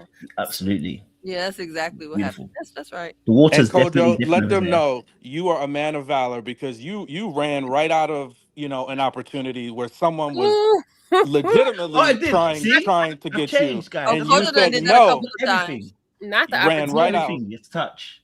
It's not everything you have to touch because sometimes it can work against you. I mean, I didn't do it always correctly because I got caught once or twice. Okay, the people don't know, but most times I avoid things that are not going to be beneficial long term. You know what I mean? Yes. It's the accent. I mean? You as soon as you start speaking, it's a wrap. No, for real. I was dating this guy in the UK. I believed everything he said, child. Me too. What part of UK was he from? I ain't telling you. I ain't giving no more details because he kind of popular. He an athlete, and I was believing it. I'm like, tell me lies, make it sound good. I would for a different athlete. Is he British Nigerian? You know what? I'm done. Y'all have a good night. I'm not even gonna say dating. That was the wrong word. We were long distance pen pals. I love this. What do you call it? Like not pen pals, but like we conversed and we got to know each other. And he would tell me stuff that I knew was BS, but I'm like, in that accent, whatever. Exactly. That accent is toxic. You just can't tell me lies, make it sound good. Listen, Kojo actually lost his accent. Now he has it back. Listen, you know what it is. I was in Atlanta for too long. Yeah, sometimes I spent too much time with the panelists, and you pick up the accent really, really quickly, and then you start mentioning certain words. But now it seems like the British it's strong, it's back, it's ready to do business. Y'all chat so serious. Pen pals are interesting. Like, relax, people. That's because pick up on the sarcasm. He done blocked out the people that get jokes. They don't pay for membership. Dang. Y'all paying all that money to be dense. That's a serious crowd around here. You know what I mean? No, sometimes I'm a cat for them. Sometimes they're very much in their head, so that could be their sarcasm, or they're just very they're sarcastic. Overly they're sarcastic. Yeah. It doesn't read well on text anyway. Right. So, sarcastic. Sometimes it just gets lost in translation. But if they're a subscriber and paying for membership, they're usually not, the heavy trolls. Shoot. Could have fooled me. However, I do like y'all's chat. Our chat is pretty peaceful, actually. If they're mad at me. Usually. Yeah, you got a couple of Anyway, you be going. Yeah, when they get mad at it. Mad is at me. Don't you worry. Ooh. And then after me, they're mad at Kojo. Ooh. Because they'll get Kojo together on his own channel. Yeah, Kojo slide his shade in. He slided in. Then they get Jay for giving people a diagnosis that they haven't been diagnosed with. But that's all they get Jay with. It's a diagnosis. But usually it's me. Sean is their favorite. Sean is their favorite. Now, 2 years ago. I don't know. I feel like Sean don't hold back. They was eating me up. You didn't see Sean when he first started, bro. The ammunition was loaded and was unleaded. $12 a year, y'all rich. Y'all got money. I was gonna ask you all, how did all of you end up meeting and linking up? And Kojo. I see El Cid on here sometimes too. Kojo. Yeah. Ooh, El Cid gonna blow let me gas. tell you real quick before everybody go. Kojo used to run a real Christian channel, and he used to have a lot of Bible here, and they would be saying they Bible verses every day, child. And so was Kojo. T-Way and her takes. Kojo used to be preaching, and I remember I had came across Kojo. I was like, "What is this man? He preaching and singing? I don't know." It wasn't nothing that I would be interested in, but it was something that captivated me. So I just kept on listening. I was like, this is bizarre, but I'm like locked in. And then I just stayed. And then he was viewing Ready to Love. And I don't know what made him do the casting call but maybe they had too many prayers from the Bible. I'm not sure, but he did a casting call and asked, people to join. And then that's when Sean joined, I joined, Jay joined, and we had way later. And who else so we had? What's the guy's name? I always forget his name. Who? Which one? Doctor. Oh, Dr. 50. That's a lady. Dr. 50%. Dr. Nundy? No. The other one that was on the channel with us. He was in Atlanta with us when we was there. He was part of the panel as well. Oh, you're talking about what's his face? Oh, him too. Onu. Yeah. Onu. Onu, that's it. Yeah, it was a tip of tongue. Onu came in before. I guess. To kind of like also add clarity, Kojo had super panels, especially that got big during the pandemic. So in about 2021, he had an original super panel, which was like similar, like 5 to 7 people, mostly women. And then he did an open call to kind of add some new people and also give those people a break, because he was doing like 3 or 4 or 5 lives a week, So then he did an open call. Then that's kind of like what Seaway was talking about. He did an open call, had us submit videos, and then he selected about 7 of us, and then like we kind of developed the core 4 between Jay, myself, and Seaway. Yeah, because it's definitely the pandemic. I was very depressed in the pandemic. I need friends. I'm social. And so I think we all kind of gravitated towards the panel. But then where we actually became real friends, because that's internet stuff, we start going on tours. Wow. And we were going on tours. That was 2022. The end of 2022. Up in the panoramic. Yeah, all around the country. We did a couple of stops, and we went to different cities. And yeah, that's just kind of where it started. So that's where we all like met up for the first time, and we were like, "Oh my gosh, we actually like each other in real life." Okay, that's really cool. Yeah, that 2020 US tour, that was a lot of fun. And then we did some more stops in 2023. We visited Houston. That's where people was hiding in the bushes, I think. We went back to DC. Back to DC, and then we had Jamaica. At the end of 2023, where we did with some of the Ready to Love people too from Houston. Yeah. How was that? And DC. A time. We need another one. We need another one. That was the trip. What's your favorite Ready to Love season? And then we can get up out of here because I keep asking questions. Or DC. DC. I gotta go back and watch them. I'm gonna go back and watch those. Yeah, I love Houston. I've never seen the show before. I was on it. We have legit friends that are from DC, the DC Potomac cast. Houston, DC. I'm gonna watch those too. The worst season is by far Philly, but I heard that wasn't their fault. But yeah, Philly was the worst for sure. I know what you Shelby. I'm not big on TV. I ain't gonna lie to you. So and then too, it's like even if I was big on TV, would I be watching this? I don't know. No, stop. Fair enough. Oh no, I love it. Just stop it. See, Lauren said she watched TV. She don't be watching this.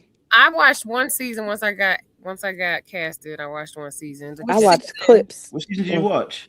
That's just the last one. It was hard to watch, but that's not good. See, this must be how they be getting y'all, because there's no way if I watched Ready to Love, I don't think y'all would be on this show. They be getting people who are not watching it. Yeah. I never watched it till I got casted. And they said, filming is next week. Oh. Yeah. Oh, that's how they're like, oh, if you've never watched it, you should get familiar. And I'm watching the show. I'm like, wait, y'all got to meet my ex? I'm like, I got a restraining order. He can't come over here. Oh, Lord. I said, y'all gonna have to fix that. Y'all gonna have to fix that. Meet the family. I'm an only child. My mom and my daddy coming. Good luck. Tyra, I know you asked me why Philly was the worst. What was good about it? What was good about Philly? Philly was not great, man. It was insanity. Have you seen it? No, sign here. Have you met anybody from the previous other cast though, Lauren and Ashani? Yeah, not in real life. Well, not in real life, but Hussein. From Philly. Hussein. Yeah. He's pretty cool. And Coley. Is he a friend as well? Or? He's a oh god. Nah, screaming. I'm done. What do you call a man that's he's just a man that's breathing? Okay? Y'all are pen pals because y'all never met in real life. Yeah, we're yeah. Anyway, Yeah, a lot of people were Mhm. reaching out to me to be supportive about things, Mhm. and Mm-hmm. I really appreciated that because Yep. it's so easy for people to just go with the crowd and what's Yep. like they love drama. It's so easy to Yep. be entertained by the negative, the drama. So I really appreciate people who can look past it, read between the lines, and Because they understand exactly what we're going through and exactly what's going on. Because from the outside looking in, y'all can't help but to assume what y'all be assuming. It's like, well, that's how they cut it. So, Wait, so just Philly cast? Anybody else? I think I forgot the other folks' names, but they're it's from a other people. Yeah. different seasons. But you know, I just Could you date someone long distance across me, states? I could. My last, so I remember I don't know if I said I had 1.5 boyfriends. My half boyfriend was in Vegas, so that I know that's for another time. But that was long distance, and it was hard, but it was great. It was great. That's So cold. I love that. yeah. Shanti, could you do it? Do what? Long distance? Yeah. Cross states? The last guy I seriously dated was in Atlanta. Oh. Chocolate City. Right. But he's not from Atlanta. But Oh, Atlanta, that's where the money at. So he moved down there because the money is money in. But again, you got so long to show me that you serious, and he wasn't serious. Well, I do here's what it He is. wanted a little Costco sample, but you gonna get this by the pallet, babe. So I don't know what to tell you. You weren't about to finesse me out a little piece. You funny. I wouldn't do that to you, Shanti. Don't worry. I was just Would you spin thinking. around? It's like, They no. seem like they could make a really good couple. You and Mr. Kojo. I was thinking that, but I didn't want to say it. What? Anyways, Two avoidance. You think two avoidance should be together? We gonna cancel each other out. Yeah, really? somebody gonna have to be the bigger person. You get you get Mondays, Wednesdays, and Fridays. I do Tuesdays, Thursdays. But I thought the goal for those attachment styles was to get to a healthy attachment style. So you're not gonna always be avoidant, right? You're eventually gonna Okay, get. you better preach, Lauren. That's Hello, Lauren add dropped me on the the gems. panel. Add me on the panel. No, Lauren Now this is the energy No, we we want to need. come through, Lauren. We'll bring you in. This is what we need. Now, Lauren, you throwing Ashante in the ring. Why didn't you put yourself in the ring? I think she should talk to Hussein. I think Excuse Hussein me? like her. He pop up everywhere she at. He pop up with his popcorn every time she in a chat. Oh, y'all, wow. Tall, dark, and handsome. He's 6'7". How tall is he? Yeah, he's a friend to the channel. Oh, All right, watch all his right. season. Okay, hold on, Let Lauren. me Hold on. let We're me gonna put that pause. We're on the gonna add show. that one to the You list too. told Hussein. My bad. He was alright. He was actually What alright. season was Hussein? He was what? He was Philly. That was Philly. So we need to watch Houston, DC, and Philly, and we're gonna watch Philly first to see what was going on with him. Hussein was talking out three sides of his mouth. Don't do that. Ooh. No, he was cool. Listen, this is why we're gonna go for benediction because see, we're gonna talk and we're gonna say something that we should be saying. You know what I mean? Because everybody getting delirious. Exactly. We don't need to go through the secrets now. This could be the after chat. That's the best conversation. We're behind the scenes. We're behind the scenes and talk. Yeah, that's the best conversation. Everything. You know what I mean? We can talk unfiltered. Yeah, I feel like we're talking, man. I don't want us to talk too much. Let me play my little clip. It is time for the benediction, ladies and gentlemen. Sean, yes, thank you very much. Give us benedictions to get out. Well, listen, I want to thank everybody tonight. We had some special guests for those catching the replay. Shout out to Ashante, shout out to Lauren for coming up here and blessing us. Jay, who was on here earlier. We had Seaway. We really had some good conversation after watching the reunion. And folks, let me tell you, some things went down in the D. So we have to continue to dive in because this was just an appetizer. Today was an appetizer. So my benediction will be slightly condensed. I think the lesson learned is don't take an action from somebody else, doing it to somebody else and thinking that it won't come to you. What somebody will do to someone else, they will do to you. So please watch how people move. Make sure their intentions are aligned to their actions and their words. So they need to match in order for those intentions to add up. So those are some things to watch watch out for. And please, please be transparent and be honest if you're ready to love. If you're looking for love, you need to be honest, open, and vulnerable. Back to you, Coach. Oh, Johnny. sorry about that. Thank you very much, Sean. Yeah, Sean, listen, that's Sean's he's anointed for that gift there to round things up and summarize. The gifted talent. Thank you very much, panelists. Sean, Lauren, Ashanti, Siwe, I know Jay was here earlier on. Thank you very much. Audience, thank you as well for coming through and just spending some time with us and just chopping it up about Ready to Love and all that kind of great jazz as well. We will see you guys tomorrow night, I guess, for the official panel. Maybe Ashanti and Laura will join us. Who knows? Not to be questioned this time, maybe just to come and give their opinion on the episode. But it's been an amazing conversation. I've appreciated the ladies coming through. And audience members, behave yourselves out there. Don't do anything I wouldn't do. I'm reading my Bible and praying, so you should too. Okay? We appreciate you. Good night. You gotta go, and I don't care where you go, but it just can't be here.